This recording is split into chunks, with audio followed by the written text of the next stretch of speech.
The cards hit the table with a finality that would haunt Jack Merritt for the rest of his life. In one reckless moment, the cockiest gambler in Coyote Ridge had bet his freedom and lost it to three grinning ranchers who'd had enough of his swagger.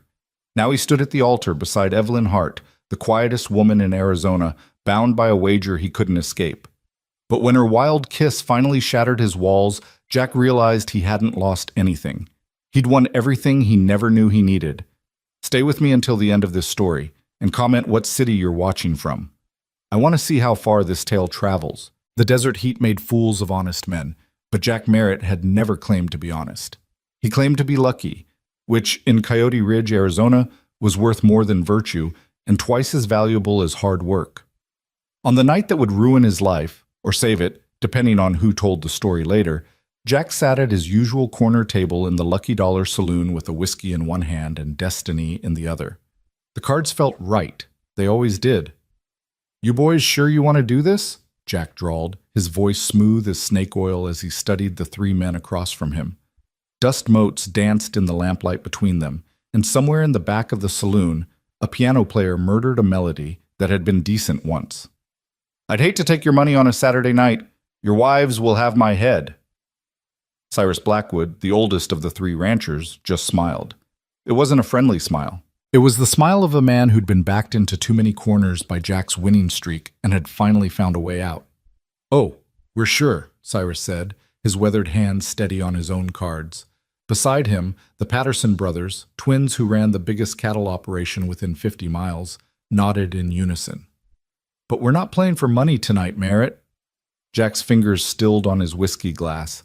Around them, the saloon had gone quiet in that particular way that meant everyone was listening while pretending not to. Even the piano player had given up his assault on musical decency. "Not playing for money?" Jack repeated, his trademark grin flickering just slightly. "Then what the hell are we playing for?" "Your freedom," Cyrus said simply. The saloon's silence deepened. Jack could hear his own heartbeat, could feel the weight of every eye in the room settling on his shoulders like physical things. He should have stood up right then. Should have laughed it off, walked away, gone home to his rented room above the barber shop and slept off the whiskey burning through his veins. Instead, he leaned back in his chair and let his grin widen. "My freedom? Old man, you been out in the sun too long?"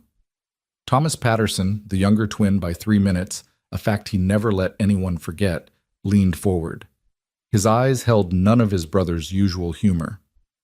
"We win. You marry the quietest woman in town. Proper marriage. Legal and binding. No running off after the ceremony." The saloon erupted. Men surged forward from their tables, drinks forgotten, drawn by the kind of drama that would be told and retold until it became legend. Jack heard voices overlapping, disbelieving, excited. "Did he say marry? The quietest woman. That's Evelyn Hart. He can't be serious. I'll put $5 on Jack refusing." But Jack wasn't laughing anymore. He stared at the three ranchers, trying to read their faces for the joke, for the catch, for anything that made sense. Marriage? They wanted him to marry someone? "You're out of your goddamn minds," he said, but his voice had lost its swagger. "Maybe," Cyrus agreed. "Or maybe we're just tired of watching you take everything you want from this town without ever giving anything back. You've been bleeding us dry at these tables for 2 years, Jack. You live high while decent men struggle. Time for you to know what responsibility feels like." "And if I win," Jack demanded, his pride stinging more than his common sense, "what do I get when I beat this insane bet?" The three men exchanged glances. Then Cyrus reached into his vest and pulled out a deed, yellowed with age but unmistakable. He laid it on the table between them like a challenge. "The old Hartley Ranch," Cyrus said, 200 acres of the finest grazing land in the territory, 3 natural springs, timber rights, and mineral rights. Worth more than everything in your pockets, on your back, and in your room combined. It's been in my family for 30 years. You win, it's yours free and clear." Jack's breath caught. The Hartley Ranch. He'd ridden past it a dozen times, had seen the way the grass grew green even in the worst drought, had noticed the way cattle grew fat on its pastures. 200 acres. A man could build an empire on land like that, could finally stop drifting, stop gambling, Stop proving something he could never quite name. All he had to do was win, and Jack Merritt never lost. "Deal," he said, the word falling from his lips before caution could catch it. Around them, the saloon exploded into chaos. Men shouted bets, slammed money on the bar, jostled for position. The bartender, Sal Murphy, just shook his head slowly, the way a man does when he watches a train heading for a broken bridge. Cyrus dealt the cards with steady hands. 5-card draw, nothing wild, no tricks, just pure poker, skill and luck balanced on a knife's edge. Jack watched each card fall, his confidence building with every flip. This was his element. This was what he did better than anything else in the world. First card, King of Spades. Jack kept his face neutral. Second card, King of Hearts. His pulse quickened slightly, but his expression never changed. Third card, 10 of Diamonds. Potential for a straight, but the kings were stronger. Fourth card, 10 of Clubs. 2 pair. Not bad, but not enough. Fifth card, King of Clubs. Jack's heart sang. 3 kings. 3 beautiful, powerful kings. He picked up his cards slowly, arranged them with casual grace, and glanced at the ranchers across from him. Their faces gave nothing away, but Jack had been reading men at cards since he was 14 years old. Cyrus had something good by the tiny tightening around his eyes, but nothing that could beat 3 kings. Probably. "I'll stand," Jack said. "No draw." Risky, but it would make them think he had something unbeatable. Sometimes the game was played more in the head than in the hand. Thomas Patterson frowned and drew 1 card. His brother drew 2. Cyrus Blackwood studied his hand for a long moment, then drew 1 card as well. The suspense stretched like taffy, sticky and uncomfortable. "Well?" Jack prompted, unable to keep a hint of his old swagger from creeping back into his voice. "What are we looking at, gentlemen?" Thomas laid down his cards first. 2 pair, aces and 8s. His brother grimaced. 3 7s. Both looked at Cyrus, who was staring at his cards with an expression Jack couldn't quite read. The old rancher's jaw worked slowly, like he was chewing something tough. Then he looked up, met Jack's eyes, and smiled that terrible smile again. "Full house," Cyrus said quietly. "Jacks over 4s." The words didn't make sense at first. Jack heard them, but they seemed to be in the wrong order, in the wrong language. Full house. Jacks over 4s. That beat 3 kings. That beat everything he had. That meant he'd lost. "Show them," someone in the crowd demanded, and Cyrus obliged, spreading his cards face up on the table. 3 jacks grinned up like jesters, mocking Jack with their mirrored faces. 2 4s nestled beside them, innocent and damning. The saloon erupted. Men shouted, cursed, laughed. Money changed hands so fast it looked like a magic trick. Someone clapped Jack on the shoulder hard enough to rattle his teeth. The piano player started up again, this time with a wedding march that sounded like a funeral dirge. Jack just sat there, staring at the cards, waiting for reality to reassemble itself into something that made sense. This couldn't be happening. He didn't lose. He never lost. Not at cards, not at anything that mattered, but the cards on the table didn't care what he believed. They just lay there, immutable as death, real as the desert outside. "The quietest woman in town," Thomas Patterson said, and now his voice held something like pity. "That's Evelyn Hart, Jack.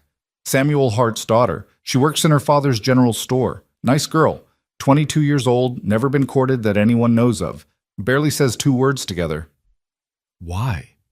Jack managed to croak. His throat felt like he'd swallowed sand. "Why her?" Cyrus folded his winning hand carefully, sliding the cards together with precise movements. "Because a man like you needs to learn that silence has value, that quiet strength matters more than loud boasts, and because Evelyn Hart deserves better than a drunk cowhand or a passing drifter. She deserves someone who'll stay, even if it takes a bet to make him do it."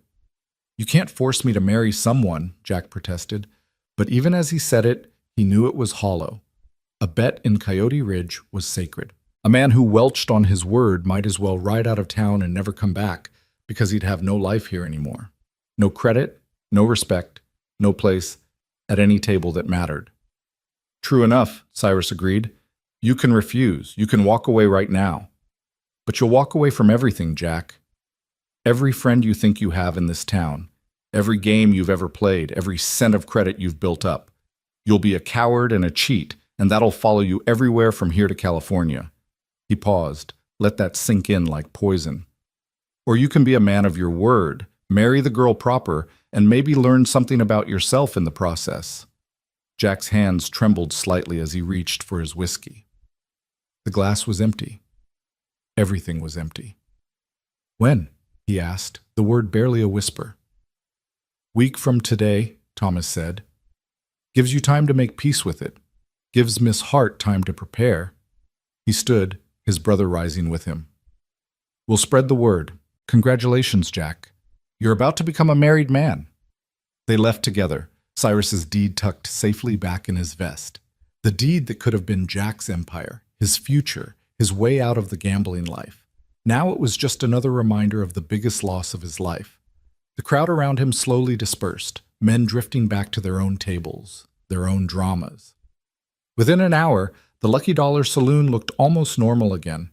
But Jack stayed at his corner table, staring at the empty spot where the cards had been, trying to understand how his entire life had changed in the time it took to flip 5 pieces of painted paper. Sal Murphy eventually came over with a fresh bottle. He set it down without a word, sympathy and judgment mixed equally on his weathered face. For what it's worth, Sal said quietly, Evelyn Hart's a good woman. Better than you deserve, probably.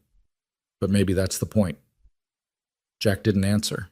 He just poured whiskey into his glass and watched the amber liquid catch the lamplight.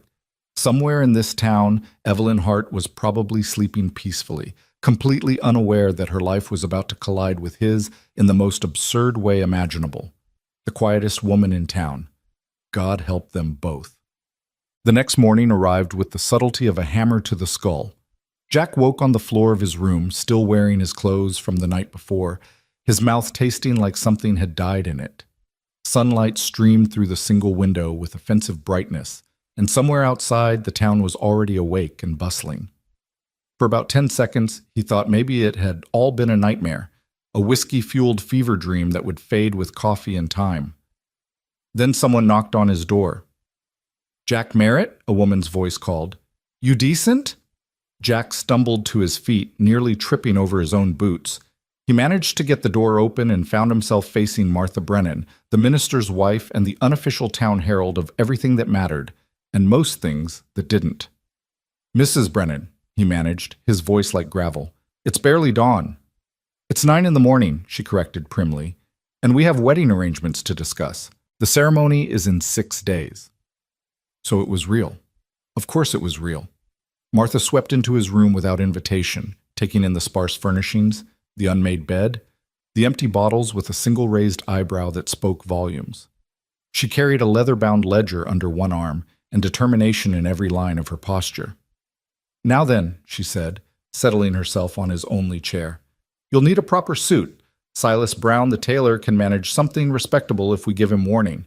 You'll stand up straight at the ceremony, say your vows clearly, and not show up drunk. Are we clear? Jack just stared at her, still trying to process the fact that this was happening, actually happening. And Evelyn? He finally asked. Does she know? Martha's expression softened slightly. My husband informed Samuel Hart this morning. They're discussing it with Evelyn now. The poor girl. She shook her head. Never thought she'd be married off on account of a card game. But a bet's a bet, and your word is your word. Guilt twisted in Jack's gut, sharp and unexpected. He'd spent the entire night thinking about his own loss, his own humiliation. He hadn't spared more than a passing thought for the woman being forced into this arrangement with him. What's she like? He asked quietly. Martha considered the question, her fingers drumming on the ledger. Evelyn Hart is complicated. She's quiet, yes, but not because she has nothing to say. More like she's learned that silence serves her better than speech. Her mother died when she was 12. Since then, she's helped her father run the store, kept house, kept to herself mostly. She fixed Jack with a stern look. She's kind. She's capable. And she deserves far better than to be the butt of a cruel joke. This isn't a joke, Jack said, his own anger finally kindling. I didn't ask for this any more than she did. No, but you sat down at that table. You made that bet. You thought yourself so clever, so untouchable. Martha stood, smoothing her skirts. Well, Jack Merritt, you're touchable now. And for Evelyn's sake, I pray you'll find some decency buried under all that pride. She left, closing the door firmly behind her. Jack stood in the morning light, surrounded by the evidence of his small, directionless life, and wondered how the hell he was supposed to become a husband when he barely knew how to be a man. He avoided the general store for 3 days. Cowardice, pure and simple, though he dressed it up as giving her space or letting the dust settle. But Coyote Ridge was a small town, and eventually he ran out of places to hide. On the 4th day before the wedding, Jack's last clean shirt developed a button problem. He could have asked someone else to mend it. Could have worn it with the button missing, but something, maybe the first stirring of conscience he'd felt in years, made him walk toward Hart's General Store with the shirt folded over his arm. The store sat on Main Street, a squat adobe building with a wooden front that Samuel Hart kept freshly painted despite the dust storms that stripped everything bare every few months. A bell chimed as Jack pushed open the door, and the familiar smells of leather, tobacco, and dry goods washed over him. Samuel Hart stood behind the counter, a lean man with gray threading through his dark hair and eyes that had seen too much disappointment to be surprised by more. He looked up at Jack's entrance, and his expression went carefully neutral. "Merritt," he said, his voice flat. "Mr. Hart." Jack approached the counter, hyper-aware of every creak his boots made on the wooden floor. "I need a button sewn on. Heard your daughter does mending work." It was a flimsy excuse, and they both knew it. Samuel's jaw tightened, but he turned toward the back room. "Evelyn," he called, "customer for you."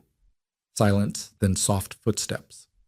Jack's heart hammered stupidly against his ribs. He realized he was nervous, actually nervous, about meeting the woman he was supposed to marry in 3 days. The woman he'd never spoken to, barely noticed, had certainly never considered as anything other than part of the town's scenery. She appeared in the doorway to the back room, and Jack's breath caught. He'd seen Evelyn Hart before, of course, had probably passed her on the street a dozen times, had maybe even bought supplies from this store while she worked here.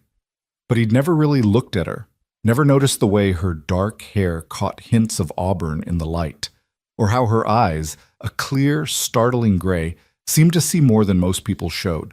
She was small, barely came up to his shoulder, with a neat figure in a simple calico dress, and an expression that gave away absolutely nothing. "Mr. Merritt," she said quietly, and her voice was like water over stones, soft but steady. "Miss Hart." Jack held out his shirt, feeling ridiculous. "Button came off. I heard you do mending." She took the shirt from him, her fingers brushing his for just a second. Her hands were small but looked strong, the hands of someone who worked. "I do," she said. "It'll be ready tomorrow." "Thank you." He should leave now. Should turn around and walk out, leave her in peace until the awful ceremony that would bind them together. But his feet wouldn't move. "Miss Hart, I'm sorry. About all this. About the bet and the wedding, and..." He gestured helplessly. "Everything." Evelyn looked at him for a long moment. In the background, her father was making a show of organizing stock, but Jack could feel the man's attention like a physical weight. "Are you sorry you made the bet?"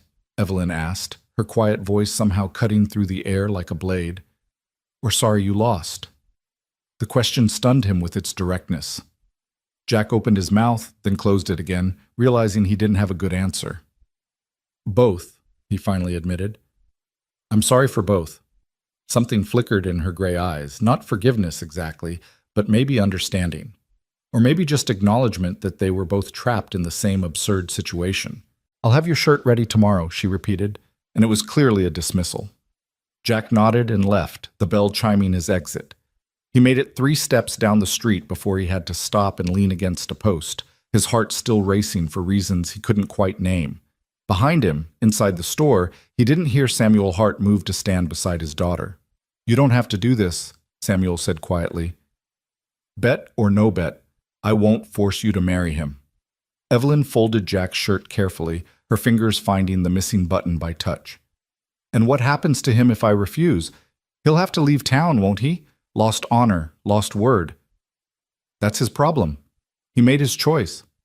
"We all make choices," Evelyn said softly. "Some of us just have fewer to choose from." She looked up at her father, and her expression held a determination that people who only saw her quietness always missed. "I'm 22 years old. How many marriage prospects do you think I have in Coyote Ridge? How many men have come calling?" Samuel's silence was answer enough.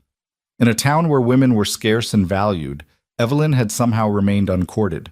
Too quiet, people said. Too odd. Too much inside her own head. "At least this way," Evelyn continued, "I know what I'm getting. A husband who didn't choose me, but who will be bound to me by honor. That's more than some women get." She paused. "And maybe more than he deserves. But life isn't about deserve, is it?"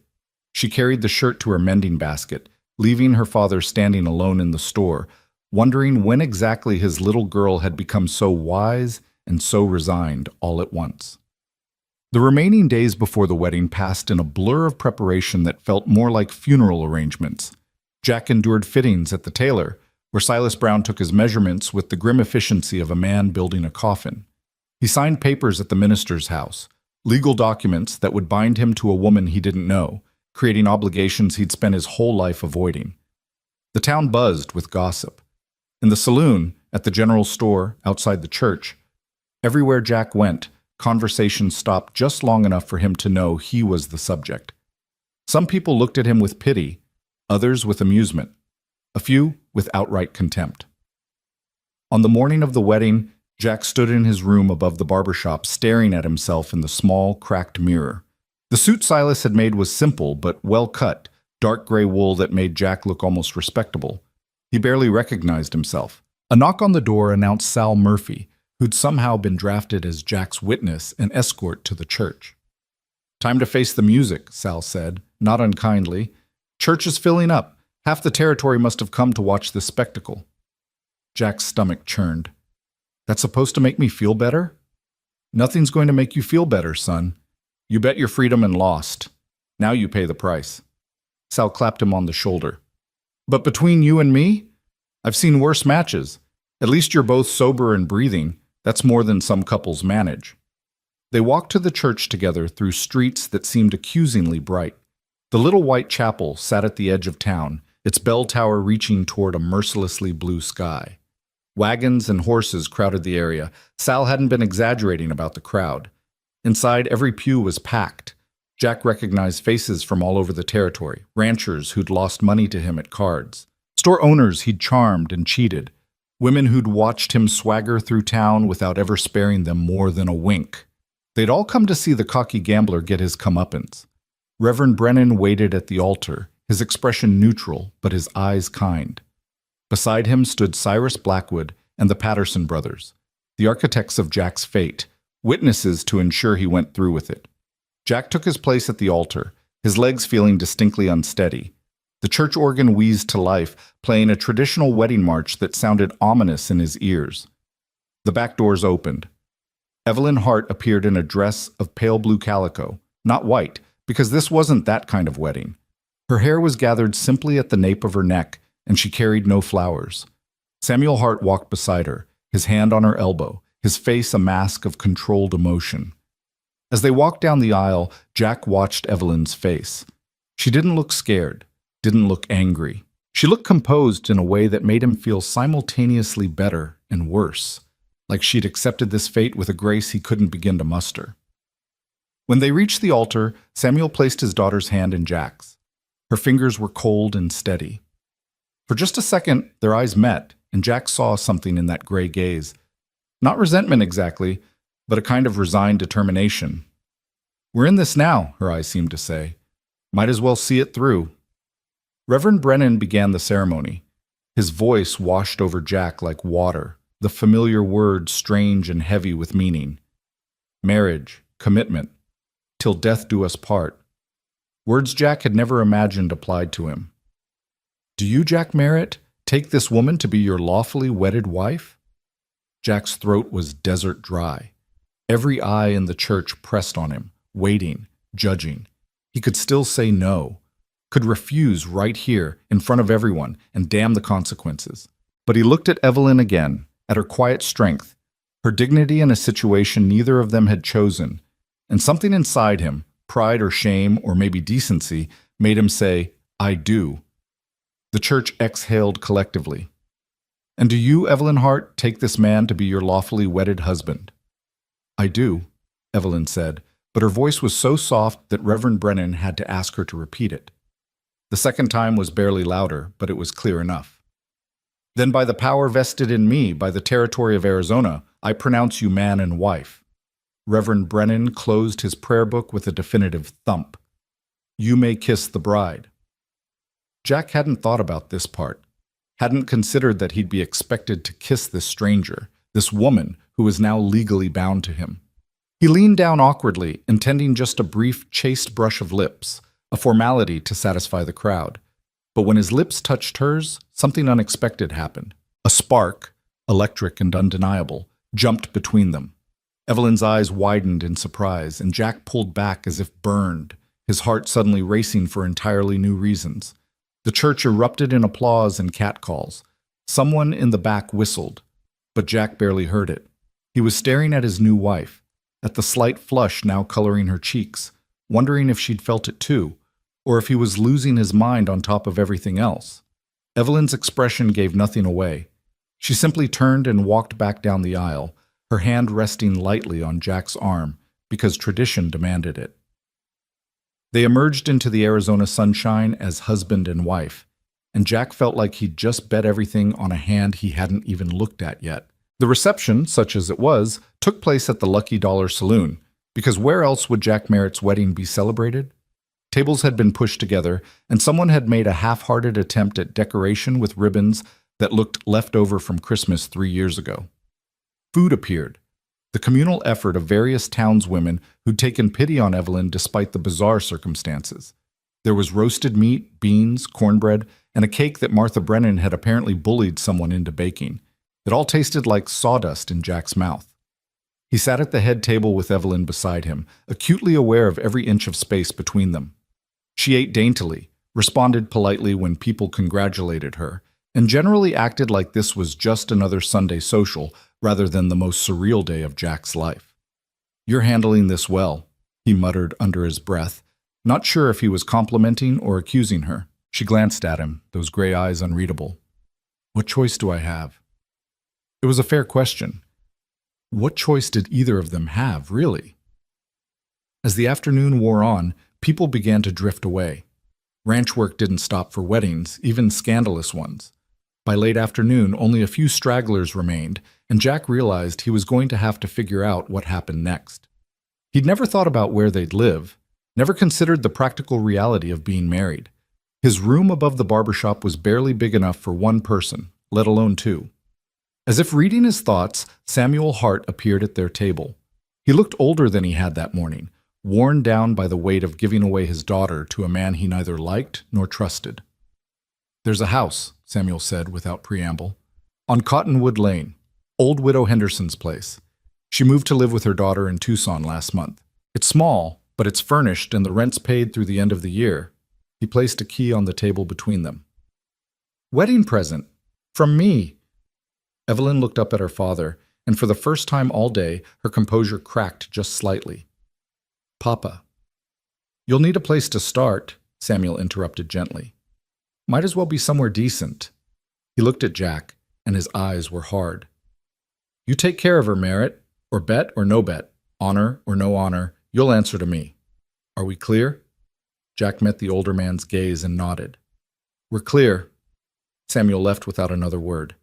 Evelyn picked up the key, turning it over in her fingers like it might hold answers to questions she hadn't figured out how to ask yet. "I guess we should go see it," she said quietly. They walked to Cottonwood Lane in silence, their shadows stretching long in the late afternoon sun. The house was indeed small, just 4 rooms with a front porch that sagged slightly on one side. But it was clean, and through the windows Jack could see furniture that looked serviceable if not fancy. Evelyn unlocked the door and stepped inside. Jack followed, feeling like an intruder in what was supposedly now his own home. The front room held a sofa with faded upholstery, a table with 2 chairs, and a fireplace that probably worked better in theory than practice. 2 doors led off from the main room, one to a bedroom, one to a kitchen. One bedroom. They both realized it at the same time. Evelyn went still, staring at the door. Jack felt heat creep up his neck. "I'll take the sofa," he said quickly. "You take the bedroom. We don't have to, this doesn't have to be that kind of marriage. Not until." He was babbling and knew it, but couldn't seem to stop. Evelyn turned to look at him, and something in her expression softened just slightly. "Thank you," she said. Then, "I'll make supper. There should be something in the kitchen." She disappeared through the kitchen door, leaving Jack standing alone in his new home, married to a woman he didn't know, bound by a bet he couldn't take back. He sank onto the sofa, dropped his head into his hands, and wondered how the hell he was supposed to live this life he'd accidentally gambled himself into. In the kitchen, Evelyn stood at the stove, her hands shaking just slightly as she worked. She'd held herself together all day, through the ceremony, through the reception, through her father's heartbreaking attempt at a wedding gift. But now, alone in this strange kitchen, in this strange house with a stranger for a husband, the reality of it all pressed down on her like a physical weight. She was married. To Jack Merritt, the gambler who'd never looked at her twice before a card game forced his hand. This was her life now. This small house on Cottonwood Lane. This man who looked at her like she was a puzzle he couldn't solve. This marriage neither of them wanted. Evelyn Merritt now, she reminded herself, took a deep breath and began preparing supper. If this was her fate, she'd make the best of it. She'd survived worse than an unwanted husband. She was quiet, but she wasn't weak. And maybe, just maybe, Jack Merritt would learn the difference. In the front room, Jack finally looked up. Through the kitchen door, he could see Evelyn moving with efficient grace, her hands steady as she chopped vegetables he didn't even know they had. Competent, capable, completely self-contained, the quietest woman in town. He'd thought that meant weak, meek, easy to ignore. But watching her now, Jack realized he'd been a fool. Evelyn Hart's silence wasn't weakness. It was armor, and he had no idea what lay beneath it. "Supper's ready," she called softly, and Jack stood to join his wife at the table they'd now share for however long this impossible arrangement lasted. Neither of them knew it yet, but that first quiet meal together was the beginning of something neither could have predicted. The bet had changed Jack's life, but the woman he'd married, the quiet, determined, mysterious woman now sitting across from him, would change everything else. The cards had been dealt. The game was just beginning. And this time, winning looked nothing like Jack had imagined. The first night in this house on Cottonwood Lane passed in careful silence. They ate the simple meal Evelyn had prepared. Beans with salt pork, cornbread, and coffee strong enough to strip paint. Jack complimented the food because it seemed like the right thing to do, and Evelyn thanked him with a small nod that gave away nothing of what she might be thinking. After the dishes were washed and put away, she retreated to the bedroom without ceremony, closing the door with a soft click that somehow felt louder than a slam. Jack stretched out on the sofa, still wearing his wedding suit, because he hadn't thought to bring any of his belongings from his room above the barbershop. The sofa was too short for his frame, forcing him to bend his legs awkwardly, and a spring poked insistently into his lower back. He stared at the ceiling, watching shadows play across the whitewashed boards as moonlight filtered through the window, and tried to convince himself that this was temporary, that somehow, eventually, things would return to normal. But normal was gone. Normal had died the moment those cards hit the table. Somewhere around midnight, he heard it, a soft sound from the bedroom. Not quite crying, but something close. The sound of someone trying very hard not to cry. Jack's chest tightened with an unfamiliar guilt. This wasn't just happening to him. Evelyn was trapped in this too, maybe even more than he was. At least he'd been stupid enough to make the bet. She'd just been the quietest woman in town, minding her own business, and now she was married to a stranger because 3 ranchers wanted to teach that stranger a lesson. He thought about knocking on the door, about saying something comforting, but what the hell did he know about comfort? So he stayed on the sofa with its vengeful spring and listened to his wife cry herself to sleep, hating himself a little more with each stifled sob. Morning arrived with aggressive cheerfulness, all bright sun and bird song like the universe was mocking them. Jack woke with a crick in his neck and the certainty that every decision he'd made in the past week had been catastrophically wrong. He could hear Evelyn moving in the kitchen, the soft clank of the coffee pot, the crackle of a fire being coaxed to life in the stove. When he finally dragged himself off the sofa, she was already dressed in a simple brown work dress, her hair pinned up practically, no trace of last night's tears on her composed face.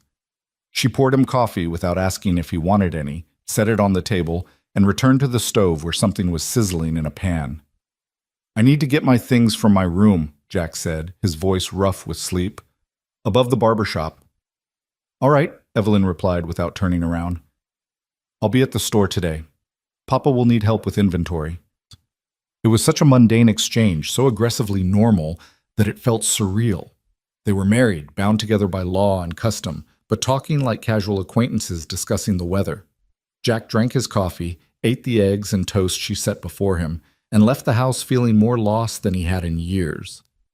The walk to the barbershop took him past the Lucky Dollar Saloon, and he found his feet slowing as he approached. Through the window, he could see a few early patrons already bellied up to the bar. The sight pulled at something in his chest, the familiar comfort of whiskey and cards, of a life that made sense even if it was going nowhere. He pushed through the doors before he could talk himself out of it. Sal Murphy looked up from wiping down the bar, his expression somewhere between sympathy and disappointment. "Little early to start drinking, even for you." "Just one," Jack said, settling onto a stool. "To steady my nerves." "Your nerves or your conscience?" Sal poured a finger of whiskey anyway, sliding the glass across the polished wood. "How's married life treating you?" "Been a whole 12 hours. Jack tossed back the whiskey, feeling it burn down his throat. "Like being buried alive, but slower." "That bad, huh?" Sal refilled the glass without being asked. "The girl give you trouble?" "No," Jack admitted, and that was somehow worse. "She's been fine, quiet, exactly like everyone said." He stared into his second drink. "She cried last night. Thought I couldn't hear her, but I did." Sal's expression softened. "Well, hell, Jack, her whole life just got turned upside down because you couldn't walk away from a bad bet. Give the girl time to adjust." "Time," Jack repeated bitterly. "We've got nothing but time now. The rest of our lives, trapped in a house on Cottonwood Lane, pretending to be something neither of us signed up for." "Except you did sign up for it," Sal pointed out, his tone gentle but firm. "The moment you said deal, the moment you thought you were too good to lose." He pulled the whiskey bottle away before Jack could reach for a third pour. "Go get your things. Go home to your wife. And maybe try being a decent husband, even if you're a reluctant one. Might surprise yourself." Jack wanted to argue, wanted to demand another drink, wanted to rage against the unfairness of it all. Instead, he threw a few coins on the bar and climbed the stairs to his old room. It looked smaller than he remembered, more pathetic. His entire life fit into 2 saddlebags and a trunk, a gambler's wardrobe, a few books, some personal items that didn't amount to much of anything. He packed mechanically, each item a reminder of the rootless existence he'd been leading. When he came back down, Sal was serving another customer, but he caught Jack's eye and nodded. A small gesture of encouragement from a man who'd seen Jack at his worst, and somehow still thought he might be capable of better. The house on Cottonwood Lane was empty when Jack returned. Evelyn had meant what she said about working at her father's store. He unpacked his things in the bedroom. She'd cleared half the dresser and part of the wardrobe for him without being asked, and tried not to feel like an intruder in his own home. The days that followed developed a strange, stilted rhythm. Evelyn rose early, made breakfast, and left for the store. Jack wandered town looking for work, discovering that his reputation as a gambler didn't exactly inspire confidence in potential employers. He helped at the livery stable for a few days, mucked stalls at the Patterson Ranch for a week, did odd jobs wherever someone would have him. The work was honest but sporadic, and it paid poorly. Evenings, they ate supper together in near silence. Evelyn would ask about his day in her quiet voice, and Jack would give brief answers before asking about hers. She'd respond with even briefer summaries, and then they'd finish their meal in the kind of silence that felt less companionable and more like 2 people trapped in the same cell, conserving air. After supper, Jack would flee to the front porch, or more often, back to the Lucky Dollar. He'd nurse 1 or 2 drinks. He'd promised himself he wouldn't become a drunk on top of everything else. and watch other men play cards. His fingers would itch to join in, to feel that familiar thrill of the bet, the turn of the card. But he couldn't. Word had spread about his situation, and no one wanted to gamble with a man who'd lost everything at the tables. It was like he carried bad luck now, and luck was the only currency that mattered in a game. Evelyn never complained about his absences, never asked where he went or when he'd be home. She just maintained the house, cooked the meals, and lived her life in parallel to his, two tracks that never quite converged. 3 weeks into the marriage, Samuel Hart stopped by the house on a Saturday afternoon. Jack was on the porch, trying to fix the sagging boards with limited success and even less expertise. He looked up to see his father-in-law standing at the gate, his expression unreadable. "Mr. Hart," Jack said, straightening up. His shirt was soaked with sweat, his hands blistered from the unfamiliar work. "The porch needs more than hammering," Samuel observed, his tone neutral. "Needs new support beams, whole structures rotted through." "I know," Jack admitted, "just trying to make it last a bit longer." Samuel studied him for a long moment. "You feeding my daughter properly?" "She cooks. I eat what she makes." "That's not what I asked." Jack set down his hammer, meeting the older man's gaze. "I'm doing the best I can with what I've got, which admittedly isn't much, but she's not going hungry, if that's what you're asking." Something in Samuel's expression shifted slightly. Not quite approval, but maybe a grudging acknowledgement that Jack was trying. "She working too much at the store?" "I don't know," Jack said honestly. "She doesn't talk about it much.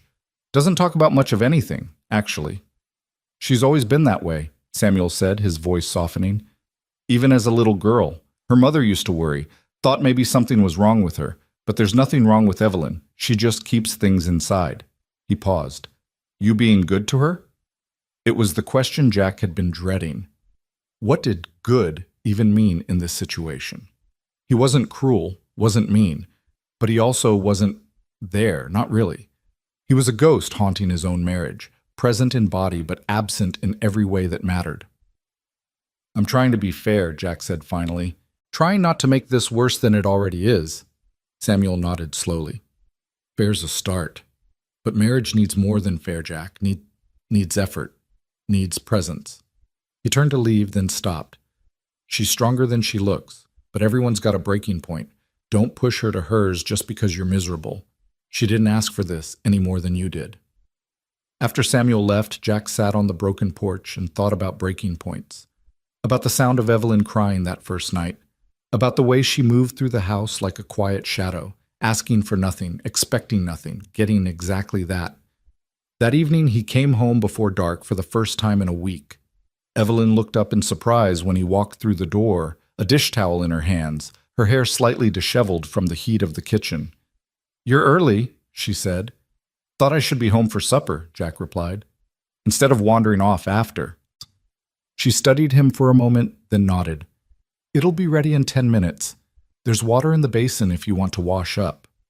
They ate together, and this time Jack made an effort at conversation beyond the perfunctory. He asked about specific customers at the store, about her father's health, about whether she'd heard the news that the Patterson brothers were buying more land. Evelyn answered each question thoughtfully, her voice gaining a bit more strength as the meal progressed. She even offered her own observations, that Mrs. Brennan was ordering an unusual amount of fabric, suggesting the minister's wife was planning something, and that the new school teacher seemed overwhelmed by the prospect of 20 children of varying ages in one room. It wasn't much, but it was more than they'd managed before. After supper, instead of fleeing to the saloon, Jack stayed. He sat in the front room while Evelyn mended clothes by lamplight, her needle moving with quick, precise stitches. The silence between them felt different tonight, less oppressive, more like the quiet of two people simply sharing space. "I'm sorry," Jack said suddenly, surprising himself as much as her. Evelyn's hand stilled on the fabric. "For what specifically?" "All of it. The bet, the marriage. For being a lousy husband who can't even fix a porch properly." He laughed without humor. "For ruining your life because I was too arrogant to walk away from a card game."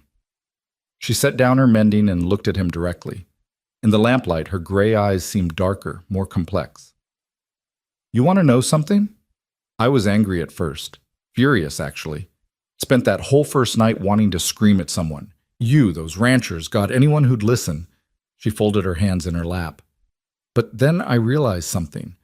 My life wasn't exactly full of prospects before this happened. That doesn't make it right. No, she agreed, but it makes it real. And real is something I can work with. She picked up her mending again. I've spent my whole life being the quiet one, the overlooked one. My mother died and I learned to keep house and mind the store and not make waves. Men in this town either don't notice me at all, or they notice and decide I'm too strange, too silent, too much work to bother with. Her needle moved steadily. At least now I have a home of my own. A purpose beyond being Samuel Hart's spinster daughter. Jack felt something crack in his chest. That's a pretty low bar for marriage. Maybe, Evelyn said, but it's the bar we've got. We can spend the rest of our lives resenting each other, or we can make the best of it. Your choice, Jack. It was the most she'd said at once since the wedding, and every word carried weight. Jack realized that while he'd been wallowing in self-pity, Evelyn had been doing what she always did, surviving, adapting, moving forward with quiet determination. I don't know how to be married, he admitted. Don't know how to be anything except a gambler who's not allowed to gamble anymore. Then figure it out, she said simply. Figure out who Jack Merritt is when he's not playing cards, because that's who you're going to have to be now. She went to bed shortly after, leaving Jack alone with his thoughts and the uncomfortable realization that his wife, his quiet, overlooked wife, was braver than he'd ever been. The next morning, Jack woke before dawn with something approaching determination. If he was going to be married, if he was going to be stuck in this life, then he damn well better make something of it. He couldn't be a gambler anymore. Fine. But he could be something else. He just had to figure out what. He started by actually fixing the porch, or trying to. He bought proper lumber with money he'd earned mucking stalls, studied the rotted supports, and began the slow process of replacement. It took him 3 days and resulted in multiple splinters, one smashed thumb, and a great deal of cursing, but eventually the porch stopped sagging quite so dramatically. Evelyn watched his progress from the kitchen window, and on the third evening, she brought him a cup of water and examined his work. It's not perfect, Jack said defensively. No, she agreed. But it's solid. That's better than perfect. He looked at her, trying to read the expression on her face. Was that approval? Pride? He couldn't tell, but it felt like something.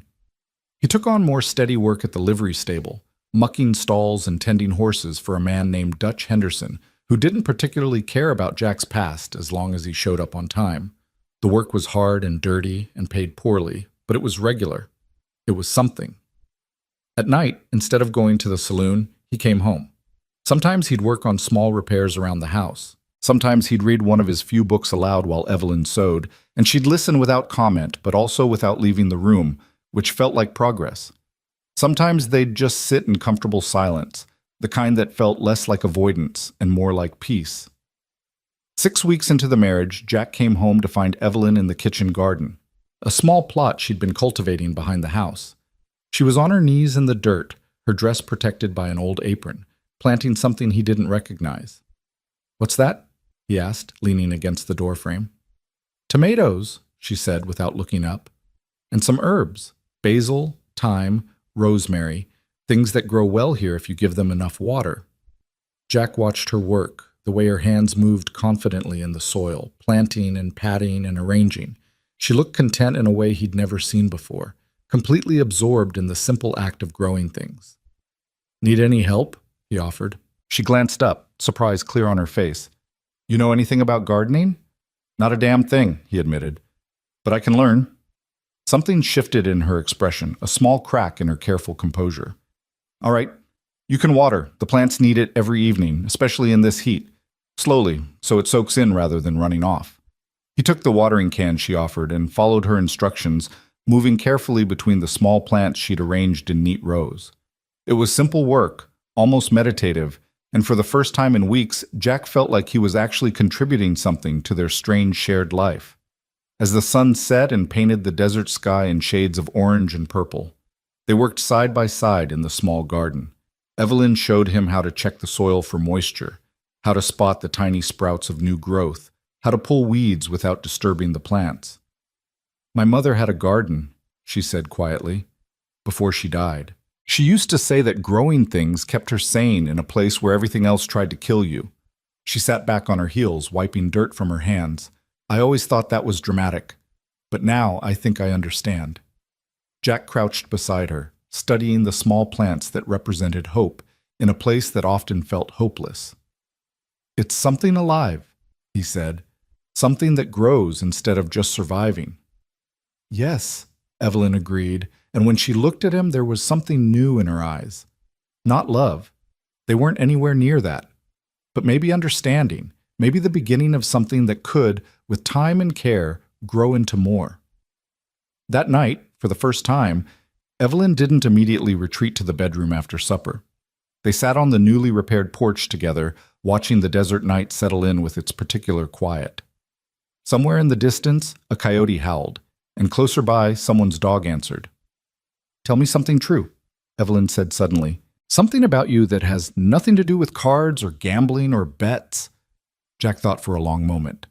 It had been so long since he'd defined himself as anything other than a gambler that he had to dig deep to find something else. "I wanted to be a rancher once," he said finally. "When I was young, maybe 14 or 15, my father worked on a big spread in Texas, and I used to watch the owner ride around his land like he was surveying a kingdom. I thought that was the finest thing, to own land, to build something that would last, to leave something behind." He laughed softly. "Then my father died. I went east, learned to play cards, and forgot all about that dream.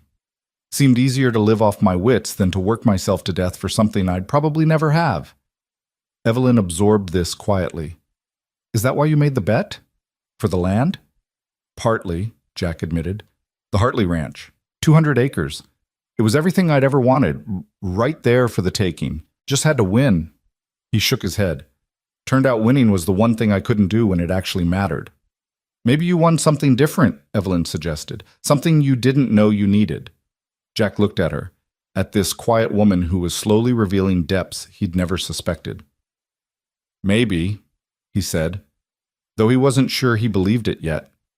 She stood, brushing off her skirt. "I'm going to bed. Don't stay up too late." It was such a wifely thing to say, so domestic and normal that it made Jack smile despite himself. "Yes, ma'am." After she'd gone inside, Jack stayed on the porch, looking out at the dark desert and thinking about ranches and gardens and the strange turns life could take. He'd lost everything at that card table, his freedom, his pride, his carefully constructed life. But sitting here on this porch he'd rebuilt with his own hands, at a house he was slowly learning to call home, married to a woman he was slowly learning to know, Jack wondered if maybe Evelyn was right. Maybe he'd won something after all. He just had to figure out what to do with it. Inside the house, Evelyn stood in the bedroom, her hand on the doorframe, listening to Jack move around on the porch. She could hear the creak of the boards under his weight, the soft sound of him settling into the chair, the quiet that meant he was thinking. She'd meant what she said about her life not having many prospects. But that didn't mean this arrangement didn't hurt, didn't make her feel like a consolation prize in someone else's game. The difference was, she'd learned long ago that feelings were something you carried rather than something you displayed. Her silence had always been armor against a world that didn't particularly care about the inner life of Samuel Hart's strange, quiet daughter. But Jack was trying. She saw it in the repaired porch, in the watered garden, in the way he'd started coming home instead of hiding in saloons. He was clumsy at it, uncertain, clearly had no idea what he was doing. But he was trying, and that was more than she'd expected from a man who'd been forced to marry her. Maybe that was enough to start with. Maybe effort, however imperfect, was the foundation they could build on. She changed into her nightgown and climbed into the bed that still felt too large, despite Jack's belongings now sharing the room. Tomorrow she'd go to the store, tend to customers, help her father with inventory. Jack would work at the livery, come home smelling of horses and hay, probably make some comment about being too tired for conversation. They'd eat supper, maybe work in the garden, sit on the porch for a while. It wasn't romance, it wasn't passion, but it was becoming something, a life, a partnership, a strange sort of companionship between two people who'd been thrown together by chance and were making the best of it. And sometimes, Evelyn thought as she drifted toward sleep. The best of a bad situation was all anyone could ask for. The rest, the connection, the understanding, maybe even affection, that would have to grow slowly, like her tomatoes, nurtured carefully over time. Outside, Jack finally stood and went inside, treading quietly so as not to wake his wife. He settled onto the sofa, which he'd gotten used to despite its vengeful spring, and stared at the ceiling. He'd lost at cards. But maybe, just maybe, he was learning how to win at something more important. He just had to be patient enough to see it through. The desert night settled around the little house on Cottonwood Lane, holding within it two people who were slowly, carefully, learning what it meant to be bound together. Not by love, not yet, but by something equally powerful, the determination to survive, to adapt, and perhaps eventually to thrive. The cards had been dealt, the hand was still being played, and neither Jack nor Evelyn knew yet what the final outcome would be, but they were both still at the table, and that counted for something. Summer deepened into the kind of heat that made the desert shimmer and good sense evaporate. The garden behind the house on Cottonwood Lane somehow survived, producing small green tomatoes that Evelyn checked every morning with something approaching tenderness. Jack watched her with those plants, saw the way she'd touched the leaves gently, testing for moisture and health, and wondered when exactly his wife had stopped being a stranger and started being someone he actually noticed. It happened in small moments, the way she'd leave his coffee on the table exactly how he liked it, strong enough to strip varnish with just a touch of sugar. The way she'd mended his work shirt without being asked, reinforcing the seams that took the most stress. The way she'd sometimes hum while cooking, so softly he almost couldn't hear it, a tune he didn't recognize but that felt like contentment. He tried to reciprocate in his own clumsy way. Started bringing home small things from town, a ribbon he'd seen her admiring in the general store window, a newspaper from Tucson when the stagecoach brought them in, wildflowers he'd spotted on his way back from the livery. She never said much when he presented these offerings, just a quiet thank you, and a small smile that made something warm spread through his chest. 2 months into the marriage, Jack came home to find the house empty. It was late afternoon, and Evelyn should have been back from the store by now. A note on the table in her neat handwriting explained she'd gone to help Martha Brennan with the church social preparations and would be back by supper. Jack found himself at loose ends. The house felt different without her quiet presence, somehow larger and emptier. He wandered through the rooms, noticing things he'd been too self-absorbed to see before. The curtains she'd sewn from flour sacks dyed a soft yellow. The wildflowers he'd brought her last week, arranged in a jar on the kitchen windowsill. The way she'd organized his few books on a shelf she'd somehow procured, arranged by height rather than any system that made sense to him, but arranged with care nonetheless. In the bedroom, he noticed she'd been reading one of his books, a collection of poetry he'd won in a card game years ago and never opened. It sat on her side of the bed with a ribbon marking her place. Jack picked it up carefully, opened to the marked page, and read the poem she'd stopped at. It was about loneliness and longing, about two people passing like ships in the night, never quite connecting despite their proximity. Something twisted in his gut. Was that how she saw them? Two people occupying the same space but never truly together? He was still holding the book when the front door burst open with a violence that sent his heart into his throat. Evelyn stumbled inside, her face flushed, breathing hard like she'd been running. Her dress was torn at the shoulder, and there was dirt smudged across her cheek. "What happened?" Jack demanded, dropping the book and crossing to her in 3 strides. "Are you hurt?" "I'm fine," she said, but her voice shook slightly. "There was trouble at the church. 5 men, strangers, riding through. They tried to take Mrs. Brennan's jewelry box from the rectory. I was there, and She stopped, took a breath. "I told them to leave." Jack stared at her. "You told them to leave? 5 armed men, and you— Jesus, Evelyn, you could have been killed."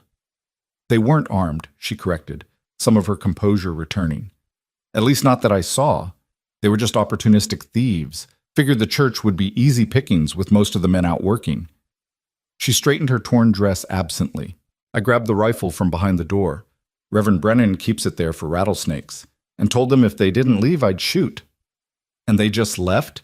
Jack asked, still trying to process the image of his quiet wife facing down 5 thieves.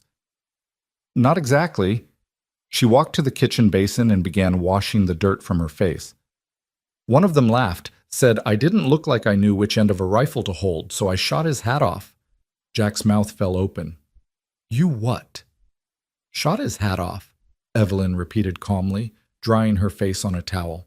"It was on his head at the time, so it was quite a good shot, actually. The bullet went clean through the crown. He stopped laughing after that." She set down the towel. Mrs. Brennan started screaming, which brought some of the other women, and the men decided they'd had enough and rode off. Sheriff Morrison is organizing a posse to track them, but I doubt they'll come back to Coyote Ridge after this. Jack found himself sitting down heavily in one of the kitchen chairs, his legs suddenly unreliable. His wife, his quiet, unassuming wife, had faced down 5 thieves with a rifle and shot the hat off one of their heads like it was nothing. "Where the hell did you learn to shoot like that?" he asked when he could find his voice. Evelyn started preparing supper like this was any other evening, like she hadn't just revealed herself to be some kind of sharpshooter. "My father taught me. After my mother died, he said I needed to know how to protect myself. We'd practice out behind the store on Sundays, shooting at cans and targets." She glanced at him. "I'm quite good, actually. Better than most of the men in town, though they don't know it because I've never had reason to demonstrate." "Until today," Jack said faintly. "Until today," she agreed. She pulled out vegetables for stew, her movements efficient and unhurried. "Are you angry?" "Angry?" Jack ran his hands through his hair. "Evelyn, I'm terrified. You could have been hurt, killed. Those men could have—" He couldn't even finish the thought. "And I'm also impressed, amazed. I don't even know what I am." She stopped chopping and looked at him, really looked at him, and something passed between them that felt significant. "I'm not helpless, Jack. I never have been. Just because I'm quiet doesn't mean I can't take care of myself." "I'm starting to realize that," he said, then surprising himself. "I'm glad you're safe. When I saw you come in looking like that, I thought—" He stopped, uncertain how to articulate the fear that had gripped him. "I was worried." Pink colored her cheeks. "I'm fine. Just a torn dress and some bruised pride for those thieves." She returned to her chopping, though I imagine the whole town will be talking about this by morning. She was right. By the next day, the story had spread through Coyote Ridge like wildfire, growing more elaborate with each telling. By the time Jack arrived at the livery stable for work, Dutch Henderson was grinning at him like Christmas had come early. "Your wife shot a man's hat clean off his head," Dutch announced to the stable in general. "Clean off, while it was still on him. 5 outlaws, and she sent them running like scared rabbits." "They weren't outlaws," Jack corrected, though he knew it was futile. "Just opportunistic thieves." "Same difference," Dutch said cheerfully. "Point is, your quiet little wife is the talk of the territory. The boys at the saloon last night couldn't stop jawing about it. Some of them are saying she's got the steadiest aim in Arizona." Jack spent the day fielding similar comments. By afternoon, he'd given up trying to downplay the story and just accepted the congratulations and ribbing with as much grace as he could muster. When he finally headed home, he found Evelyn in the garden, tending to her plants like nothing extraordinary had happened.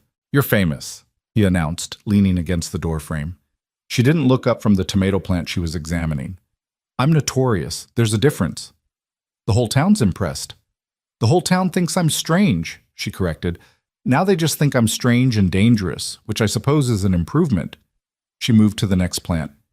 "Mrs. Henderson asked me to teach her daughter to shoot. 3 other women made similar requests. I think they're starting to realize that being quiet doesn't mean being defenseless." Jack watched her work. This woman he'd married without knowing, without choosing, who kept revealing new layers like a mystery he was only beginning to understand. "Will you? Teach them, I mean." "Maybe," Evelyn said. "If they're serious about learning." She straightened, brushing dirt from her hands. "My father always said the best way to survive in this territory was to be underestimated. Let people think you are soft, then surprise them when it matters." She met his eyes. "I've been surprising people my whole life, Jack. Today was just more public than usual." That night, something shifted between them. Jack found himself watching Evelyn with new eyes, seeing past the quiet exterior to the steel beneath. She wasn't fragile, wasn't weak, She was a woman who'd learned to survive in a hard place, who'd built armor out of silence and strength out of necessity. Over supper, he asked questions he should have asked weeks ago. About her mother, about growing up in Coyote Ridge, about what she'd wanted before a card game had tangled their lives together. "I wanted to see the ocean," she said, and there was something wistful in her voice. "Read about it in books, but never imagined I'd actually go. Women like me don't leave places like this." She sipped her coffee. "I wanted a garden bigger than a patch of dirt behind a house. Wanted to grow things that mattered, that fed people, that made something beautiful in an ugly place." She paused. "I wanted to matter to someone, not as a housekeeper or a store clerk, but as myself." "You matter," Jack said, and meant it more than he'd expected to. She smiled, but it was tinged with sadness. "To my father, maybe. To you, well, you're stuck with me, so I suppose I matter by default." "That's not true," Jack protested, but Evelyn held up a hand. "It's fine, Jack. I understand what this is. We're making the best of a bad situation, and that's more than many couples have. We're civil to each other. We're building something like friendship. That's enough." But it didn't feel like enough anymore, and Jack went to bed on the sofa that night wondering when exactly enough had stopped being satisfactory. The incident at the church had another effect Jack hadn't anticipated. Men started treating him differently, with a new kind of respect that had nothing to do with his gambling skills and everything to do with the woman he'd married. At the saloon, at the livery, in the street, men would clap him on the shoulder and make comments about being lucky in more ways than one. "Never knew Evelyn Hart had that kind of fire in her," Cyrus Blackwood said one afternoon when Jack ran into him at the general store. The old rancher's expression was approving. "Seems like maybe that bet turned out better than you thought."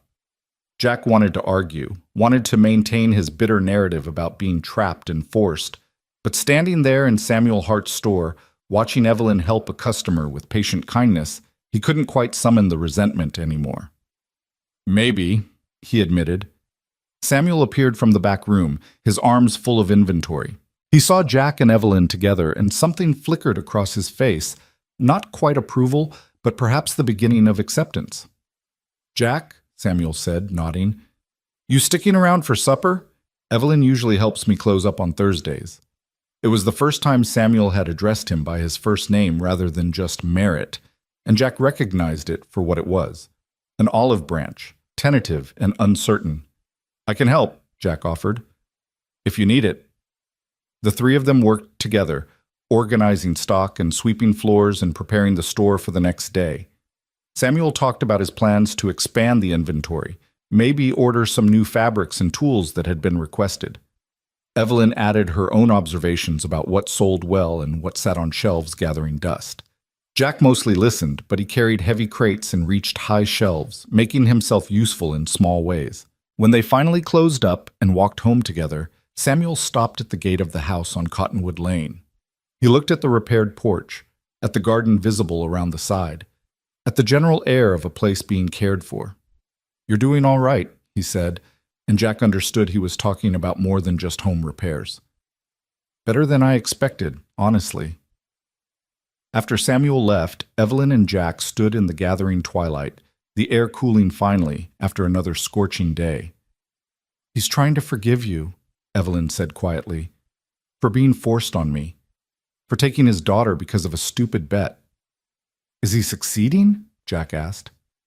"I think so, slowly." She started toward the house, then paused. "Are you trying to forgive yourself?" When Dutch came running in, his face pale despite the heat. "There's a problem," Dutch said, breathing hard. "Your place. Someone saw smoke."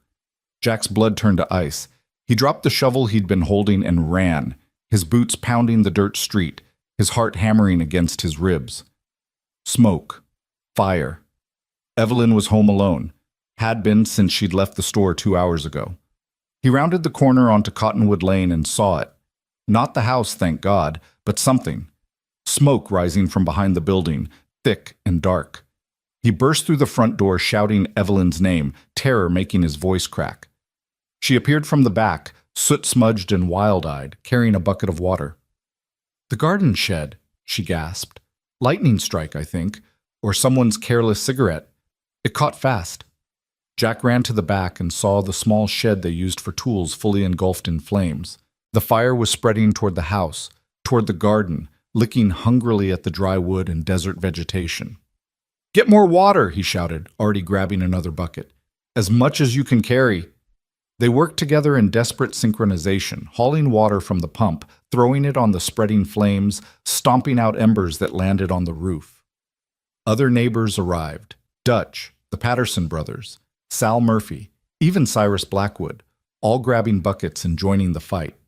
For hours they battled the fire, until Jack's arms screamed with exhaustion and his lungs burned from smoke. Evelyn worked beside him the entire time, never stopping, never complaining, her dress soaked with water and sweat, her hair wild around her face. Finally, as the moon rose high in silver, the last of the flames sputtered out. The shed was a total loss, just charred wood and ash. Part of the garden had been scorched, but the house stood intact, saved by the frantic efforts of Jack and Evelyn and half the town. The neighbors gradually dispersed, offering words of relief and support. The Patterson brothers promised to help rebuild the shed. Cyrus mentioned he had some spare tools Jack could borrow. Dutch just clapped him on the shoulder, too tired for words. When everyone had gone, Jack and Evelyn stood in the ruined backyard, surveying the damage.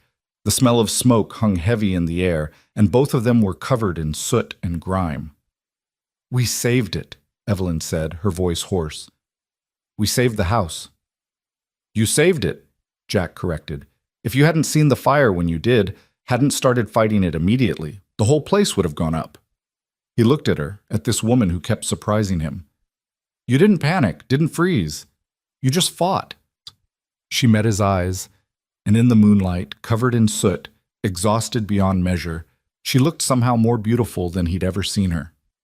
"Of course I fought," she said simply. "It's our home." Our home. Not the house, or this place, but our home. Something Jack hadn't quite allowed himself to think yet, but hearing it from her lips made it real. "Thank you," he said, and the words felt inadequate for what he was feeling. Gratitude, yes, but also something deeper. Admiration, respect, the beginning of something he wasn't quite ready to name. "You came back," she said, echoing words he'd spoken to her weeks ago. "When Dutch told you there was trouble, you came back." "Of course I did," Jack replied, realizing the truth of it. This wasn't just a house anymore. Wasn't just an obligation. This was home, and Evelyn was... He didn't let himself finish that thought. They went inside, both too exhausted to do much more than wash the worst of the soot away, and collapse. Jack headed for the sofa as usual, but Evelyn stopped him with a hand on his arm. "The sofa's too small," she said quietly. "You've been sleeping on it for 2 months, and you wake up stiff every morning. I've seen you trying to work out the kinks in your back." She swallowed, her courage clearly wavering but holding. "The bed is big enough for 2. We're adults. We can share it without anything improper." Jack's heart kicked against his ribs. "Evelyn, I'm not suggesting..." Her face flushed. "I just mean we're married. We share a home. We just fought a fire together. Sharing a bed isn't scandalous, it's practical." She straightened her shoulders. "Unless you're uncomfortable with the idea." He was uncomfortable, but not in the way she probably thought. He was uncomfortable because sharing that bed with her, even platonically, felt like crossing a threshold he'd been carefully avoiding. Felt like admitting this marriage was real in ways he'd been denying. But she was right. The sofa was torture, and they'd both nearly died tonight saving their home. Life was too short and too uncertain to sleep on a vengeful spring out of stubborn pride. "All right," he said. "Thank you." That night, they lay in the same bed for the first time, a careful space between them, both acutely aware of the other's presence. Jack could hear Evelyn's breathing gradually slow as exhaustion pulled her under. He stayed awake longer, staring at the ceiling, trying to understand what was happening to him. He'd married Evelyn Hart because he'd lost a bet, had resented her for existing, for being the price of his arrogance. But somewhere along the way, she'd stopped being a burden and started being something else. Someone he looked forward to seeing at the end of the day. Someone whose quiet strength made him want to be stronger himself. Someone who, when she shot a man's hat off his head, or fought a fire with desperate determination, or offered to share her bed out of simple kindness, made his heart do complicated things he didn't have words for. Beside him, Evelyn murmured something in her sleep and shifted slightly closer, not touching him, but near enough that he could feel her warmth. Jack closed his eyes and let himself have this moment of honesty. He was falling for his wife, and he had no idea what to do about it. The next morning, they woke to sunlight streaming through the window and the smell of smoke still lingering in the air. For a moment, neither moved, caught in the strange intimacy of waking in the same bed. Then Evelyn stirred, and the spell broke. "I'll make coffee," she said, already rising. Jack watched her go, memorizing the way her hair caught the morning light, the way she moved with quiet grace even when exhausted. He was in trouble, he realized. Deep, complicated, terrifying trouble. Because somewhere between the forced wedding and the shared suppers and the garden they tended together, he'd stopped resenting this marriage and started wanting it to be real. The question was whether Evelyn felt anything close to the same, or whether she was just being practical about a situation neither of them had chosen. And Jack, who'd made his living reading people at card tables, found he couldn't read his own wife at all. The days after the fire settled into a new rhythm, one that felt simultaneously familiar and utterly foreign. They still shared the bed, though both of them clung to their respective edges like the space between them was a chasm neither dared to cross. Jack would wake in the early morning darkness, hyper-aware of Evelyn's presence just inches away, and lie there listening to her breathe until guilt or restlessness drove him from the bed. The Patterson brothers made good on their promise, showing up one Saturday with lumber and tools to rebuild the shed. Jack worked alongside them, grateful for the distraction and the physical labor that kept his mind from circling endlessly around the problem of his wife. Thomas Patterson, ever the more talkative of the twins, made conversation while they hammered and sawed. "You two seem to be settling in all right," Thomas observed, driving a nail with practiced efficiency. "Better than most folks expected, truth be told," but Jack concentrated on holding a board steady. "What did people expect?" "Disaster, mostly," Thomas said cheerfully. "You being forced into marriage, her being stuck with a gambler who'd rather be anywhere else. Town had bets going on how long before one of you ran off or killed the other." He grinned. "I lost $20 thinking you'd be gone by the end of the first month." "Glad I could cost you money," Jack said dryly, though the words stung more than they should have. He'd been so wrapped up in his own misery those first weeks that he hadn't considered how it looked from the outside. Hadn't thought about Evelyn enduring the town's speculation and pity while he'd been drowning his sorrows at the lucky dollar. From the house, they could hear Evelyn's voice as she served lemonade to the other men taking a break. Her laughter drifted out, soft but genuine, at something Cyrus Blackwood had said. Jack found himself turning toward the sound without thinking, drawn to it in a way that would have terrified him a month ago. "She's good for you," Thomas said, following Jack's gaze. "Don't know if you see it yet, but you're different, more settled, less like a tumbleweed about to blow away at the first strong wind." Jack wanted to argue, to maintain that he was exactly the same person he'd always been. But he couldn't because it wasn't true. The man who'd sat down at that card table 3 months ago had been arrogant, rootless, living only for the next game and the next win. That man wouldn't have rebuilt a porch or tended a garden or fought a fire to save a home. That man wouldn't have cared enough to try. By the time they finished the shed, sturdier than the original, Thomas pronounced proudly, the sun was setting and Evelyn had prepared supper for everyone who'd helped. They ate in the front yard, sitting on the porch and on the grass, plates balanced on knees, and for a little while it felt like community, like belonging to something larger than just himself.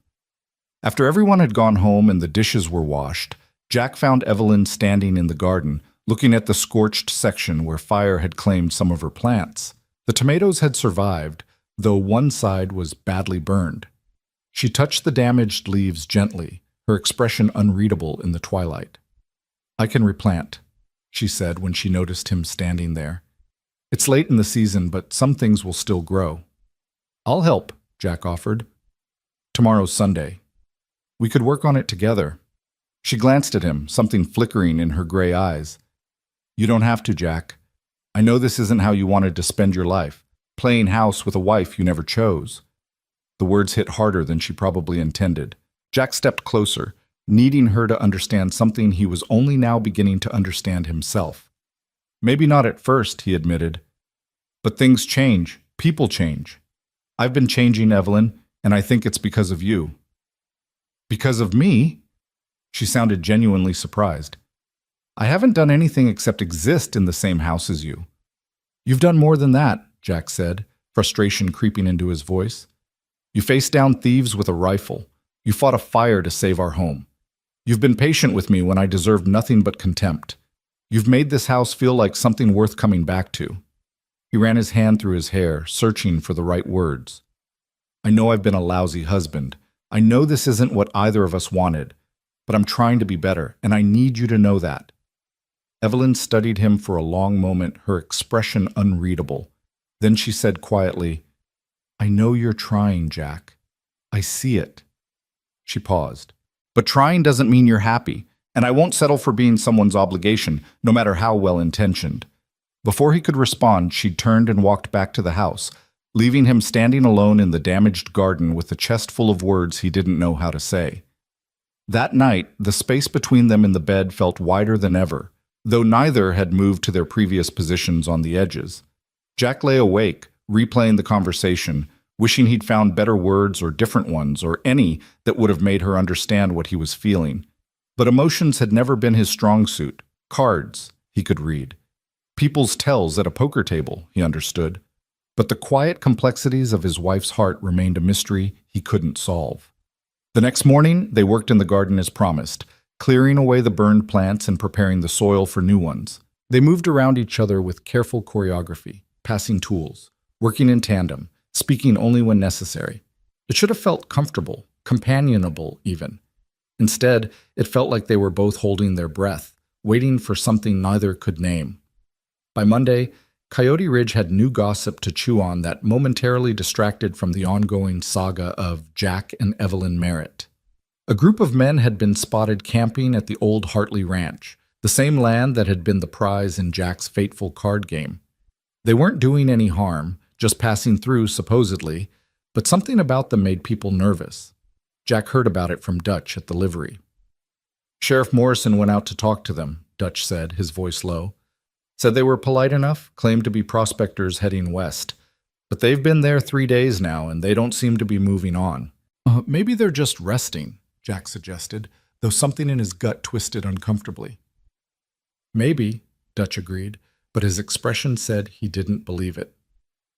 That evening, Jack mentioned it to Evelyn over supper. She paused with her fork halfway to her mouth, her brow furrowing slightly. The Hartley Ranch is only about 5 miles from here, she said. If they're trouble. They're probably not, Jack said quickly, though he was trying to convince himself as much as her. Just travelers passing through.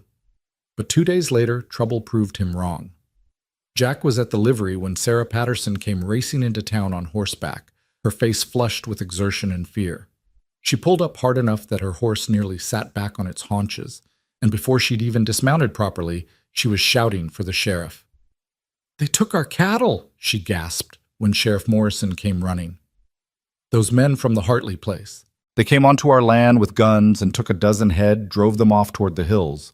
My father and brother went after them, but they're outnumbered. The town mobilized with the speed of long practice. Men grabbed rifles, saddled horses, formed into a posse before Jack had fully processed what was happening. He found himself swept up in it, handed a rifle by Dutch, pushed toward a horse he barely knew how to ride. Can you shoot? Morrison asked him directly. Well enough, Jack lied, thinking of Evelyn's steady aim and wishing desperately that he had even a fraction of her skill. Then you're coming. Every gun counts. They rode hard toward the Hartley Ranch, 15 men on horseback kicking up dust that hung golden in the late afternoon sun. Jack's thighs screamed with unaccustomed effort. His hands ached from gripping the reins, but he kept pace. Somewhere in his mind, a voice kept saying that this was insane, that he was a gambler, not a fighter, that he'd never signed up for range wars and cattle rustling. But then he thought of Evelyn, alone at home, and the men who'd stolen from the Pattersons were only 5 miles from Cottonwood Lane, 5 miles from his wife.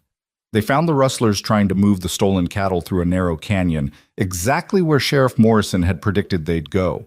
Cyrus Patterson and his son Jacob were pinned down behind some rocks, trading sporadic gunfire with 5 men who had superior position and were using the cattle as shields. "Spread out," Morrison ordered. "Half of you circle around to the north ridge. We'll flush them toward the open ground where they can't hide behind the herd." Jack ended up in the group circling north, climbing through scrub brush and loose rocks, his heart hammering so hard he thought it might burst from his chest. He'd been in bar fights before, had taken a punch or two, but this was different. This was guns and intent to kill, and he was woefully unprepared. They reached the ridge and began firing, not to hit necessarily, but to drive the rustlers out of their defensible position. Below, Morrison's group pressed from the other side. The cattle, spooked by the gunfire, began to stampede, and the rustlers had to choose between maintaining their position and being trampled. They chose to run. What followed was chaos, men shouting, cattle bellowing, gunfire echoing off the canyon walls. Jack fired his rifle without really aiming, just pointing in the general direction of the fleeing rustlers, hoping to God he didn't hit anyone by accident. The noise was deafening, the dust blinding, everything moving too fast to think, only react. And then, as suddenly as it had started, it was over. The rustlers scattered, abandoning the cattle and riding hard for the territorial border. Morrison let them go. Pursuing across the border would mean paperwork and complications and possibly starting something bigger than a small-town sheriff wanted to handle. They recovered the Patterson cattle, got Cyrus and Jacob out from behind their rocks unharmed, if shaken, and began the long ride back to town. Jack's hands trembled as he rode, adrenaline draining away and leaving him hollow and exhausted. He'd done nothing particularly brave or heroic, had barely fired his gun, but he felt like he'd lived an entire lifetime in the space of an hour. It was full dark by the time they reached Coyote Ridge. The town had stayed awake waiting for news, lamps burning in windows. People gathered in small clusters on the street. Jack barely registered any of it. He just handed his horse to Dutch, mumbled something about needing to get home, and started walking toward Cottonwood Lane on legs that felt like water. The house was blazing with light when he arrived. Every lamp must have been lit. Jack pushed through the door and found Evelyn pacing the front room, her face pale, her hands twisted together. She looked up at his entrance, and something broke in her expression. "You're back," she breathed, and then she was crossing the room in 3 quick steps and throwing her arms around him. Jack stood frozen for a moment, shocked by the sudden contact, by the feel of her body pressed against his, trembling slightly. Then instinct took over and his arms came up around her, holding her close, feeling her heart race against his chest. "I'm back," he confirmed, his voice muffled in her hair. "I'm all right." "Sarah Patterson came by," Evelyn said, her words coming fast and uneven. "She told me what happened, about the rustlers and the gunfight, and—" She pulled back just enough to look at him, her hands gripping his arms. "You could have been killed, Jack. You could have died, and the last thing I said to you was that you were just an obligation." "You didn't say that," Jack protested, but she shook her head fiercely. "I implied it. I've been so determined not to feel anything, not to let this marriage become real, that I've been cruel without meaning to be." Her gray eyes were bright with unshed tears. "But when Sarah said there'd been shooting, when I thought you might not come home, I realized—" She stopped, seeming to gather courage. "I realized I would miss you, Jack. Not just the help around the house or the company at supper. You. The man you're becoming.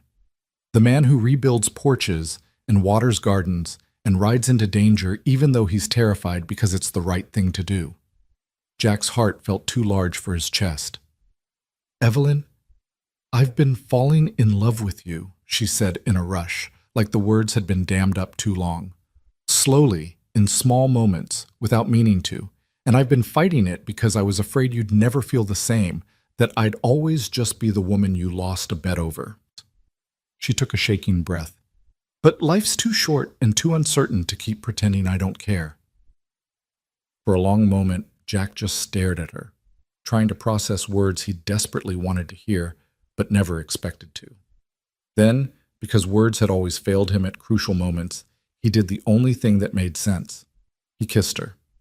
Not the chaste, awkward brush of lips from their wedding. This was real, desperate, 3 months of suppressed longing and denied attraction pouring out in a single moment. Her lips were soft and yielded under his, and when she gasped in surprise, he took advantage, deepening the kiss, pulling her closer until there was no space left between them. Evelyn responded with an intensity that shocked them both. Her hands fisted in his shirt, pulling him down to her, kissing him back with a hunger that matched his own. This wasn't the quiet, reserved woman who spoke in whispers and avoided attention. This was fire and passion barely contained, a wildness she'd kept hidden beneath layers of propriety and self-protection.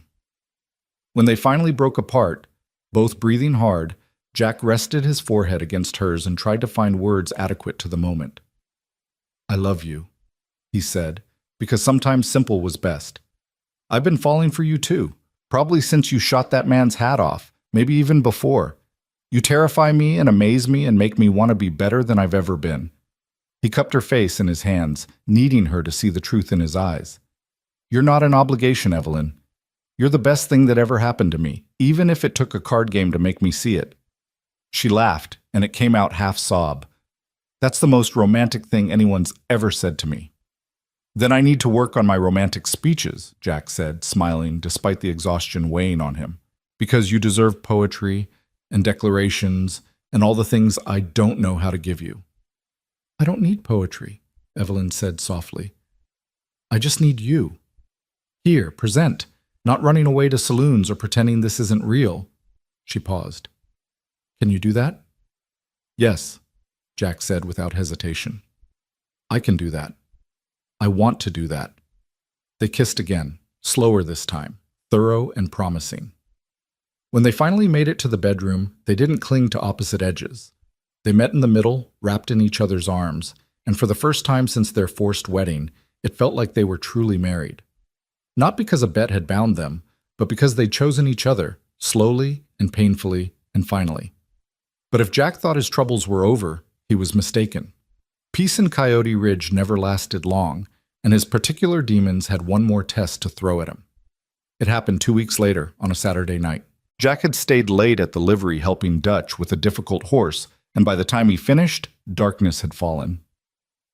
He started walking home, tired but content, thinking about Evelyn and supper and the life they were building together. He passed the Lucky Dollar Saloon without intending to stop. But through the window he saw them, the men he used to play cards with, sitting at his old table, laughing over a hand. The familiar sound of chips clicking, cards shuffling, money changing hands pulled at something deep in his chest. The old hunger, dormant for months, suddenly roared to life. Just one game, his mind whispered. Just to prove he could still play, still win. Just to feel that old thrill again. His feet carried him through the doors before he'd consciously decided to enter. The saloon fell briefly quiet when he walked in, then resumed its noise as men went back to their conversations and drinks. Jack approached the card table slowly, watching the game in progress. "Well, well," Sal Murphy said from behind the bar. "Look who's back. Haven't seen you at a table in months, Jack." "Just watching," Jack said, but his voice lacked conviction. One of the players, a rancher named McAllister, looked up and grinned. "Hell, don't just watch. Pull up a chair. We could use fresh blood in this game." Jack knew he should refuse, knew he should turn around and walk home to his wife, to the life that was finally starting to work. But his hands itched for cards, his mind already calculating odds and probabilities, falling back into familiar patterns. "One hand," he heard himself say. "Just one." He sat down, and it felt like coming home in all the wrong ways. The cards felt right in his hands, the weight of chips familiar and comforting. The first hand he folded early, just getting a feel for the players. The second hand he won with a modest pair, nothing spectacular, but enough to make his pulse quicken with remembered pleasure. The third hand, he went all in on a flush and won big. The old Jack Merritt would have quit there, walked away with his winnings and his pride intact. But something in Jack had broken open when those cards hit his hands, some door he'd worked so hard to close. He kept playing, kept winning, kept chasing that feeling of control and certainty that life had stripped from him.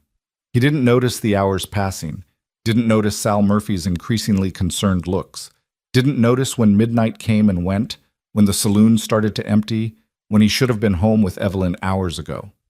He finally noticed when he looked up from a winning hand and saw her standing in the doorway. The disappointment on Evelyn's face hit him like a physical blow. She wasn't angry, wasn't shouting or causing a scene. She just looked at him with those gray eyes full of hurt and understanding and resignation, and Jack felt his heart crack in his chest. "Evelyn," he started, half rising from his chair, but she held up a hand.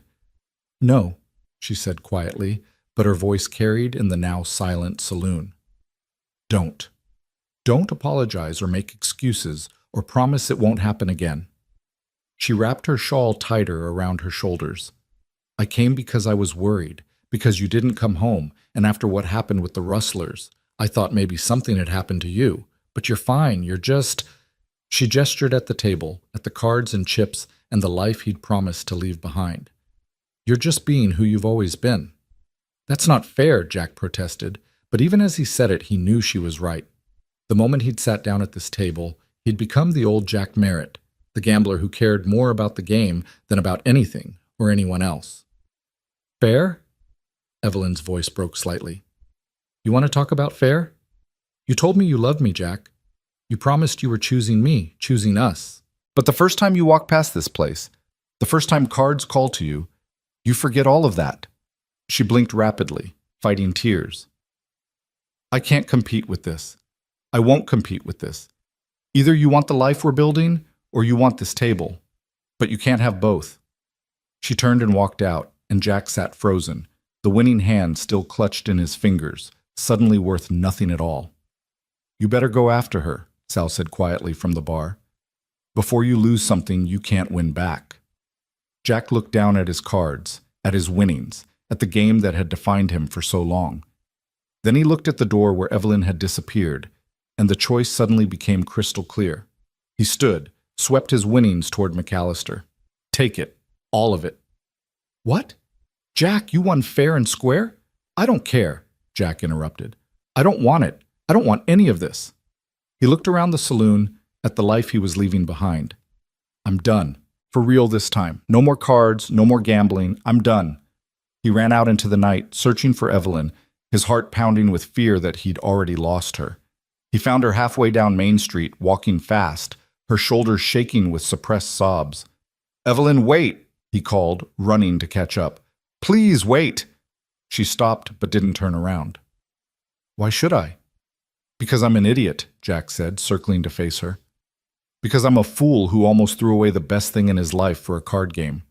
Because I need you to give me one more chance to prove I can be the man you deserve." "You've already had your chances," Evelyn said, but her voice wavered. "How many more am I supposed to give you?" "As many as it takes," Jack said desperately. "I know I messed up. I know I broke my promise. But that wasn't me in there. Or it was the old me, the one I'm trying to leave behind. And I will leave him behind, Evelyn. I swear it.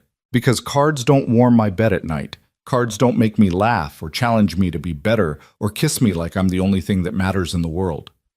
Evelyn finally looked at him, tears tracking down her cheeks. "How do I know you mean it this time? How do I know you won't walk past that saloon tomorrow and do the same thing?" "You don't," Jack admitted. "I can't promise I won't be tempted, but I can promise I'll fight it. I can promise you matter more than any game, any bet, any win." He took her hands, holding them tightly. "That kiss you gave me earlier, that wild, passionate, incredible kiss that set my soul on fire, Evelyn, made me feel more alive than any card game ever did. And if I have to choose between that feeling and gambling, I choose you. Every single time, I choose you." For a long moment, she just looked at him, searching his face for truth. Then she said softly, "That's what you're throwing away when you sit at that table, Jack. You're throwing away us, our life, our future, everything we could be together." Her hands tightened on his. "I love you. I love you so much it terrifies me. But I won't watch you destroy yourself with cards and whiskey. I won't be the woman waiting at home while you chase ghosts at the gambling table." "You won't have to be," Jack promised. "I left my winnings on the table, walked away from the game, and I'm not going back." He pulled her close, needing her to feel his certainty. "I'm your fool if you'll have me, Evelyn. Just your fool. No one else's." She looked up at him, and something in her expression shifted. Not forgiveness exactly, but maybe the willingness to try. "Then start acting like it," she said. He kissed her there on Main Street, not caring who saw or what anyone thought. Kissed her like she was air and he was drowning, like she was the only thing keeping him tethered to earth. And when she kissed him back, wild and fierce and claiming, Jack knew he'd finally made the right choice. They walked home together, hands clasped tightly, neither speaking but both understanding that something had shifted again. They'd made promises to each other, broken them, made them again. But this time felt different. This time, Jack had chosen her over the thing that had defined him for so long, and that choice meant everything. That night, there was no careful space between them in the bed. They came together with desperate intensity, 3 months of denied passion finally given freedom. Evelyn's wildness matched his own, both of them letting down walls and shedding armor, finding in each other something raw and real and utterly right. Afterwards, lying tangled together in the darkness, Jack held his wife close and made a silent vow.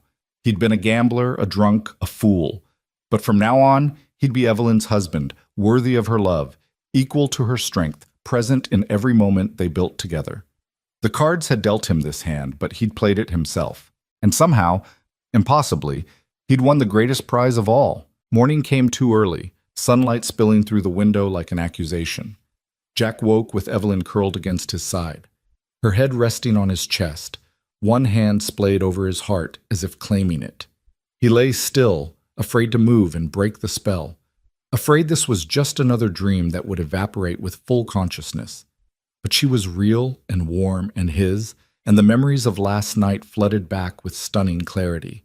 Not just the passion, though that had been revelation enough, but everything that came before. His weakness at the card table, her ultimatum on the street, his choice to walk away from the gambling life forever. The weight of that choice settled on him now, heavy but not unwelcome. Like putting down a burden he'd been carrying so long he'd forgotten it wasn't part of him. Evelyn stirred, her eyes opening slowly. For a moment she looked confused, as if she too needed to remember where she was and why. Then her gaze focused on him, and pink colored her cheeks. "Good morning," she said softly, suddenly shy in a way she hadn't been in the darkness. "Good morning," Jack replied, his voice rough with sleep and emotion. "You're beautiful." She ducked her head, hiding her face against his shoulder. "You don't have to say things like that." "I'm not saying it because I have to," Jack said, tilting her chin up so she'd look at him. "I'm saying it because it's true. Because I spent 3 months married to you without really seeing you, and now that I'm looking, I can't believe what a blind fool I've been." Evelyn searched his face, and whatever she found there made her smile. Not the small, polite smile she usually offered, but something genuine and unguarded. "We should get up," she said, though neither of them moved. "It's Sunday. People will be heading to church soon." "Let them," Jack said, pulling her closer. "I'm right where I need to be." But eventually, practicality won out over contentment. They rose and dressed, moving around each other with new awareness, every accidental touch charged with meaning. Over breakfast, eggs and toast and coffee that Evelyn made while Jack watched like he'd never seen anyone cook before, they talked about ordinary things. The garden that needed watering, the supplies they were running low on, the way Mrs. Henderson's cat had been terrorizing the neighborhood chickens. It was domestic and mundane and absolutely perfect. But Jack knew that last night's drama wouldn't simply disappear. He'd made a choice in that moment on Main Street, but a single choice didn't erase years of habit and inclination. The pull of the cards wouldn't just vanish because he'd decided to be better. He'd have to prove it, day after day, choice after choice, until being Evelyn's husband became more natural than being a gambler had ever been. The test came sooner than he expected. Monday afternoon, Jack was repairing a fence post behind the house when Cyrus Blackwood rode up, sitting easy in his saddle despite his years. The old rancher dismounted with the practiced grace of someone who'd spent more time on horseback than on foot. "Jack," Cyrus greeted, his tone neutral, but his eyes assessing. "Got a minute?" "Sure," Jack said, setting down his hammer. "What can I do for you?" Cyrus looked at the fence, at the garden beyond, at the house with its repaired porch. "You've made a real home here," he observed. "Wasn't sure you had it in you, truth be told, but you've surprised me." "I've surprised myself," Jack admitted. "Heard about Saturday night," Cyrus said, getting to the point. "Heard you sat down at that table, played a few hands. Also heard you walked away, left your winnings, went after your wife."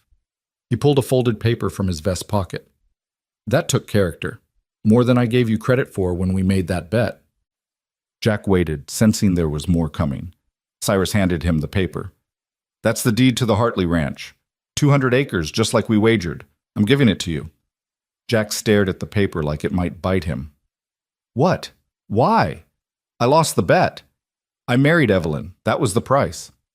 You did, Cyrus agreed, and you paid it with more grace than any of us expected. You could have made that girl's life miserable, could have been cruel or neglectful or just absent in all the ways that matter.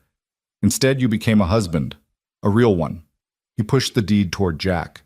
This was always supposed to teach you a lesson about responsibility and commitment. Well, you've learned it.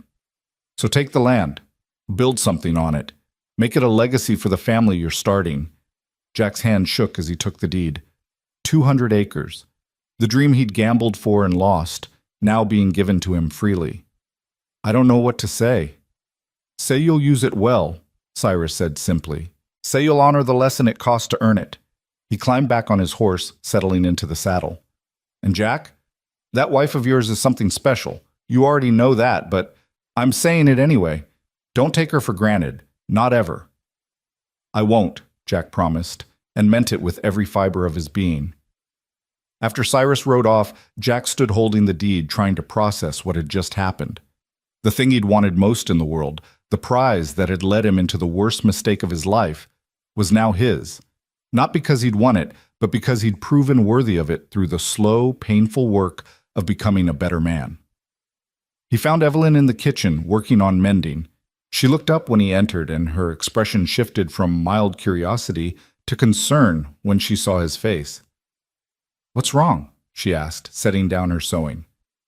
"Nothing's wrong," Jack said, his voice strange even to his own ears. "Everything's right, that's the problem. It's all so right I don't know how to hold it." He showed her the deed, explained Cyrus's visit, watched understanding bloom across her features. "The Hartley Ranch," she said softly, taking the paper and studying it. 200 acres. That's what you wanted from the beginning, isn't it? What you bet everything for." "Yes," Jack admitted. "But I don't want it the same way anymore. Back then I wanted it for myself. Wanted to prove I was more than just a gambler. Wanted something permanent with my name on it. Now," he took her hands, the deed between them. "Now I want it for us, for the life we're building, for the children we might have someday, God willing. I want it to mean something beyond just owning land." Evelyn's eyes were bright with unshed tears. "Children," she repeated, and there was wonder in her voice. "You think about that? About our future?" "All the time," Jack confessed. "I think about building a real house on that land, something solid that'll stand for generations. I think about you teaching our children to shoot and garden and be strong like you are. I think about growing old with you, Evelyn, and that future looks better than anything I ever imagined for myself." She kissed him then, soft and sweet and full of promise. When they broke apart, she kept her forehead pressed to his and whispered, "Then let's build it. Let's take this gift we've been given, all of it, the land and the love and the second chances, and make something beautiful." They spent that evening making plans, sitting at their small kitchen table with the deed spread between them, talking about houses and cattle and crops.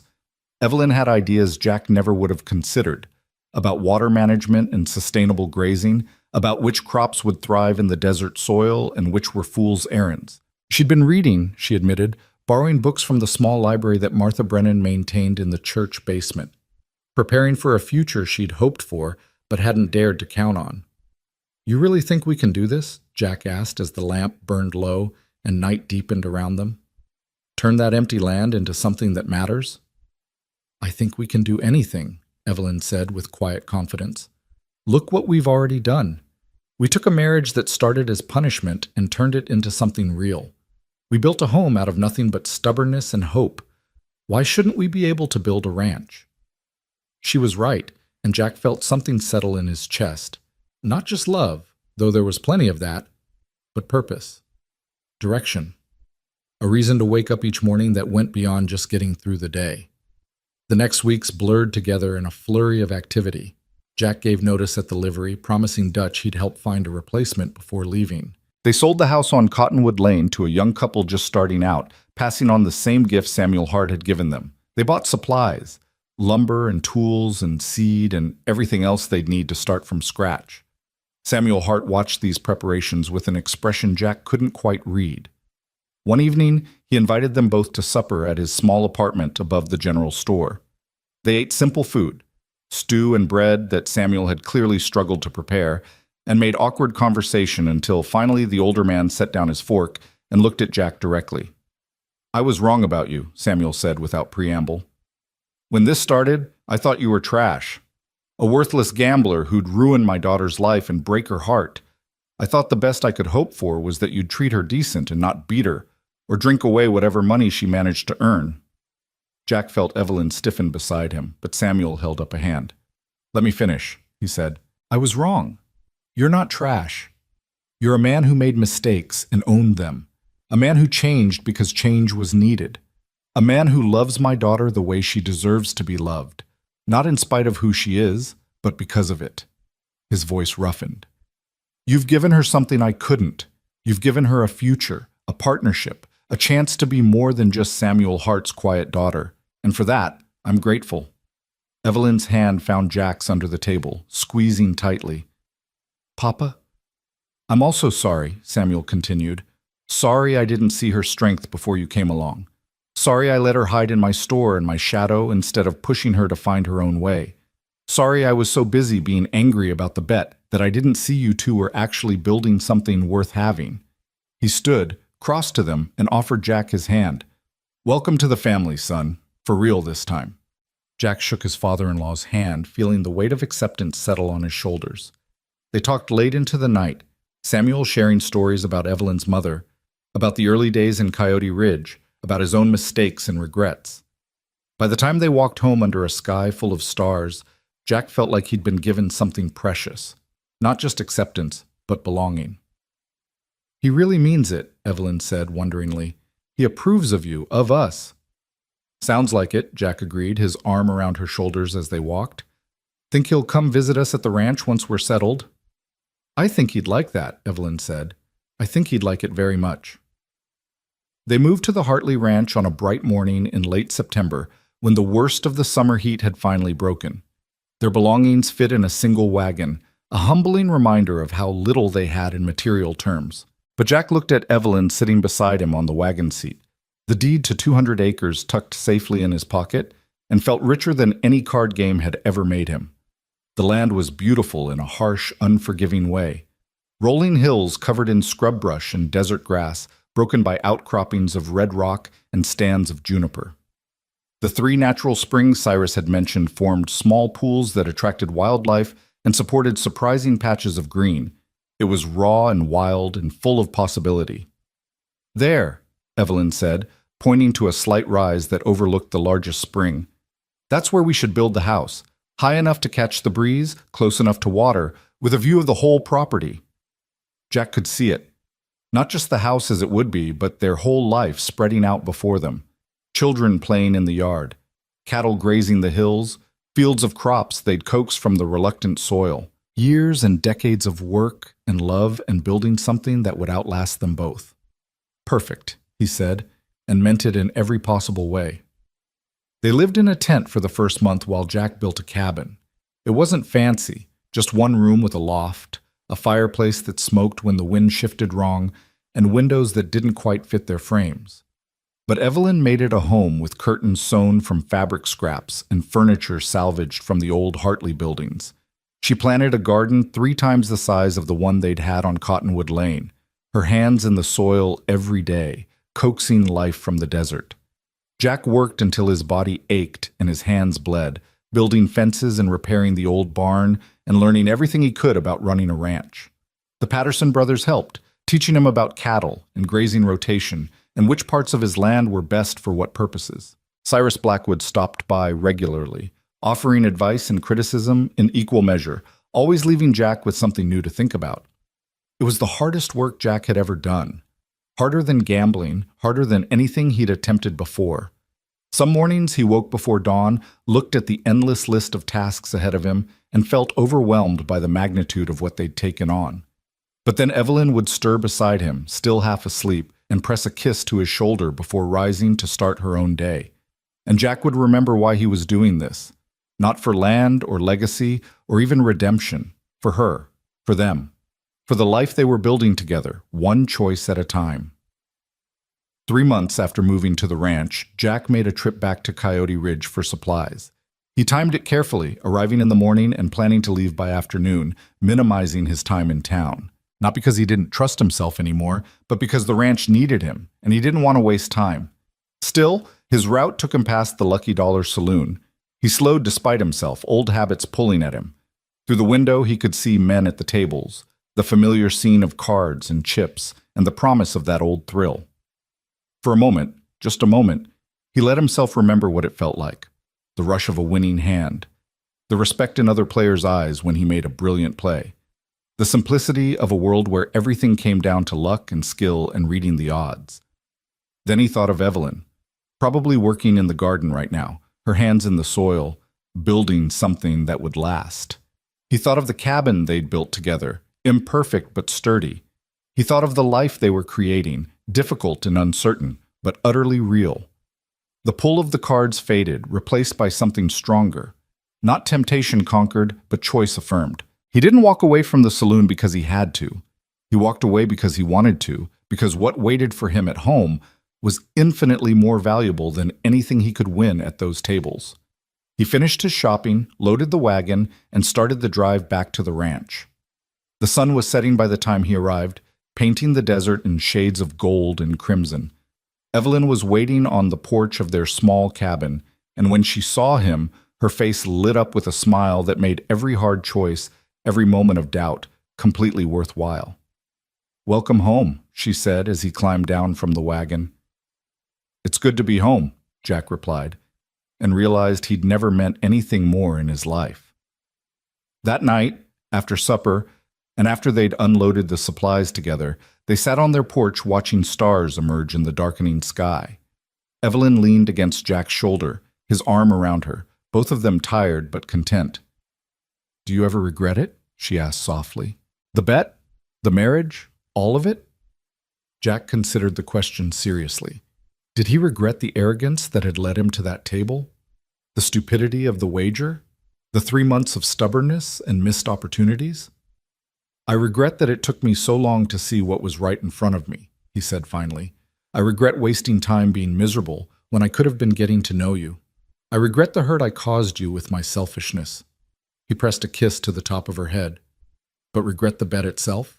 Regret that it brought us together? No, never." "Good," Evelyn said, "because I have something to tell you, and I want you to be happy about it." Jack pulled back to look at her, recognizing something in her tone. "What is it?"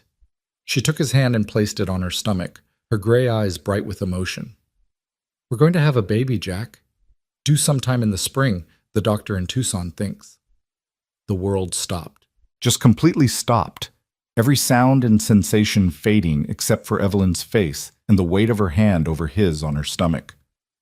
A baby. Their baby. A child who would be born free of the mistakes that had brought them together, who would only know parents who loved each other and the land they'd built their life on. "Are you sure?" Jack asked, his voice barely a whisper. "Very sure," Evelyn confirmed. "I've known for a few weeks, but I wanted to wait until we were more settled, until I was certain you were happy here, that you wouldn't resent another tie binding you down." Jack pulled her into his arms, holding her as carefully as if she were made of spun glass. "Resent?" He managed around the lump in his throat. "Evelyn, I don't even have words. This is everything. You're everything." She laughed, the sound muffled against his shoulder. "You're going to be a father, Jack Merritt. Are you ready for that?" "Probably not," he admitted. "But I wasn't ready to be a husband either, and you've taught me how to do that. I figure we'll learn this together too." They stayed on the porch until the cold drove them inside, talking about names and preparations and all the ways their life was about to change again. Jack felt something close to fear. He'd never been a father before, didn't know the first thing about raising a child, but underneath the fear was excitement and hope and a bone-deep certainty that they could handle whatever came next. Winter came to the desert, cold nights and crisp days and occasional snow that melted by noon. Jack spent his time building a proper cradle in the barn, working the wood with careful attention, wanting everything to be perfect.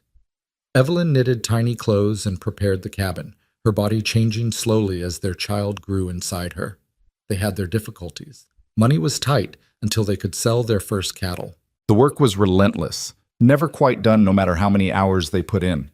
There were nights when Jack fell into bed so exhausted he couldn't move, and mornings when Evelyn was sick and couldn't eat, when the pregnancy was harder than either of them had anticipated. But they faced it together. When Jack doubted himself, Evelyn steadied him. When Evelyn struggled, Jack supported her. They'd learned how to be partners, how to lean on each other, how to build something bigger than either of them could manage alone. Spring arrived with wildflowers and the birth of their daughter on a warm April morning. Martha Brennan served as midwife, traveling all the way from Coyote Ridge to help. Samuel Hart paced outside the cabin, as nervous as Jack had ever seen him, and Jack held Evelyn's hand through every contraction and push, marveling at her strength even as he felt utterly useless. When their daughter finally arrived, red-faced and screaming her outrage at the world, Jack cried without shame. She was perfect. 10 fingers, 10 toes, a shock of dark hair, and her mother's gray eyes. Evelyn held her with exhausted wonder, and when she looked up at Jack, there was so much love in her expression that it physically hurt. "What should we name her?" Evelyn asked. Jack thought about the journey that had brought them here, the card game that had seemed like the end of everything but had actually been the beginning, the quiet woman who'd hidden fire beneath silence, the wild kiss that had changed everything. "Grace," he said, "because we were given grace we didn't earn, because that's what brought us through." "Grace Merritt," Evelyn tested, smiling. "I like it." Samuel Hart held his granddaughter with shaking hands, tears streaming down his weathered face. Martha Brennan clucked approvingly and declared her the finest baby born in the territory. The Patterson brothers sent a calf as a gift. Cyrus Blackwood arrived with a rifle, for when she's old enough to learn, like her mother, and gruff congratulations. The whole town of Coyote Ridge, it seemed, celebrated the arrival of Jack and Evelyn's daughter. The couple no one had expected to last, the marriage that started as a punishment, had produced new life and new hope. That summer, Jack rode into Coyote Ridge one last time on business. He needed to file papers at the territory office, update their brand registration, handle the administrative details of being a rancher. It was a hot afternoon when he finished, and without really meaning to, he found himself standing outside the Lucky Dollar Saloon. The doors were propped open to catch any breeze, and he could hear the familiar sounds, men talking, glasses clinking, cards shuffling. He stood there for a long moment, testing himself, seeing if the old pull was still there. It wasn't. Or rather, it was, but it felt distant now, like something that had happened to a different person in a different life. The man who'd sat at those tables, who'd defined himself by his ability to read cards and calculate odds, was gone. In his place was a husband and father, a rancher learning his trade, a man building something that mattered. Sal Murphy emerged from the saloon, stopping short when he saw Jack. For a moment they just looked at each other. Then Sal smiled. "You gonna come in?" Sal asked. "No," Jack said, and the word felt like liberation. "No, I'm not. I just wanted to see if I could stand here and not want it anymore. Turns out I can." Sal nodded slowly. "Heard about your daughter. Congratulations." "Thank you," Jack said. "She's perfect. They both are." "You did good, Jack," Sal said seriously. "Better than anyone thought you could. You should be proud." "I'm grateful," Jack corrected. "There's a difference." He turned and walked away from the Lucky Dollar for the final time, climbed on his horse, and started the ride back to the ranch, to his wife and daughter, to the life he'd built from the ashes of his old one. The sun was setting as he arrived home, the sky painted in the brilliant colors the desert did better than anywhere else. Evelyn was on the porch with Grace in her arms, and when she saw him, she stood and waved. Jack waved back, urging his horse faster, eager to be home. As he dismounted and climbed the porch steps, Evelyn smiled at him with her whole heart, no longer guarded or careful, just open and loving and his. "Welcome back," she said. "It's good to be back," Jack replied, kissing her softly before taking his daughter into his arms. Grace looked up at him with solemn gray eyes, and Jack's heart swelled almost painfully. "Did you finish your business?" Evelyn asked. "I did," Jack confirmed. And I did something else. I walked past the saloon, stood outside it, and realized I didn't want anything it had to offer anymore. Everything I want is right here. Evelyn's eyes shone with understanding and pride. I know, she said simply. I've known for a while. They went inside together as darkness fell, the small cabin warm with lamplight and love. Later, after Grace was asleep in her cradle and they'd eaten supper and washed the dishes side by side, Jack and Evelyn sat together in the rocking chair Samuel had made for his granddaughter Evelyn in Jack's lap, both of them watching the baby sleep. Do you remember what I said that night? Evelyn asked softly. About your wild kiss setting my soul on fire? I remember, Jack said. Changed everything. It wasn't just your kiss, Evelyn said. It was what it represented. You choosing me over your fear, choosing us over everything you'd been before. That's what set me free, Jack. Not the kiss itself, but what it meant. Jack held her closer, breathing in the scent of her hair, feeling Grace's steady breathing in the cradle beside them. You set me free too, he said. From being a gambler who didn't care about anything beyond the next win. From being a man with no purpose, no future, nothing that mattered. You gave me all of this, a home, a family, a reason to be better than I ever thought I could be. We gave it to each other, Evelyn corrected. That's how love works. Years later, when people told the story, and they told it often because Coyote Ridge loved its legends, they'd call it the tale of the gambler and the quiet girl. They'd talk about the bet that changed a life, about the woman who could shoot a hat off a man's head, about the fire they fought together, and the wild kiss that changed everything. But Jack Merritt knew the truth. It wasn't one kiss or one moment that had saved him.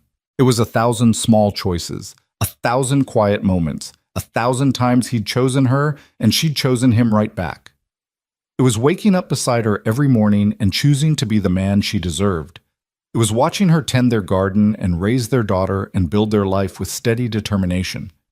It was learning that love wasn't a winning hand or a lucky draw, but patient work and daily commitment and showing up even when it was hard. The wild kiss hadn't tamed him. It had set him free, free from the shallow life he'd been leading, free to become someone who mattered, free to love and be loved in return. And that freedom, hard-won and carefully tended, was worth more than any pot he'd ever won at cards. Grace grew up strong and steady like her mother, with her father's quick smile and sharp mind. She learned to shoot before she could properly read, learned to work the land with reverent determination, learned that the best things in life weren't won, but built with patience and love. Other children followed, 2 sons who kept the ranch running well into the next century, carrying on the legacy their parents had forged from nothing but stubbornness and hope. The Merritt Ranch became known throughout the territory, not because it was the biggest or richest, but because it stood for something. Second chances. Redemption. The possibility that people could change if they wanted it badly enough and had someone willing to believe in them. Jack never gambled again. Never once sat down at a card table after that final walk past the lucky dollar. He didn't need to. He'd already won the only game that mattered, and the prize, Evelyn, their children, the life they built together, was beyond anything he could have imagined when he sat down at that fateful table so many years ago.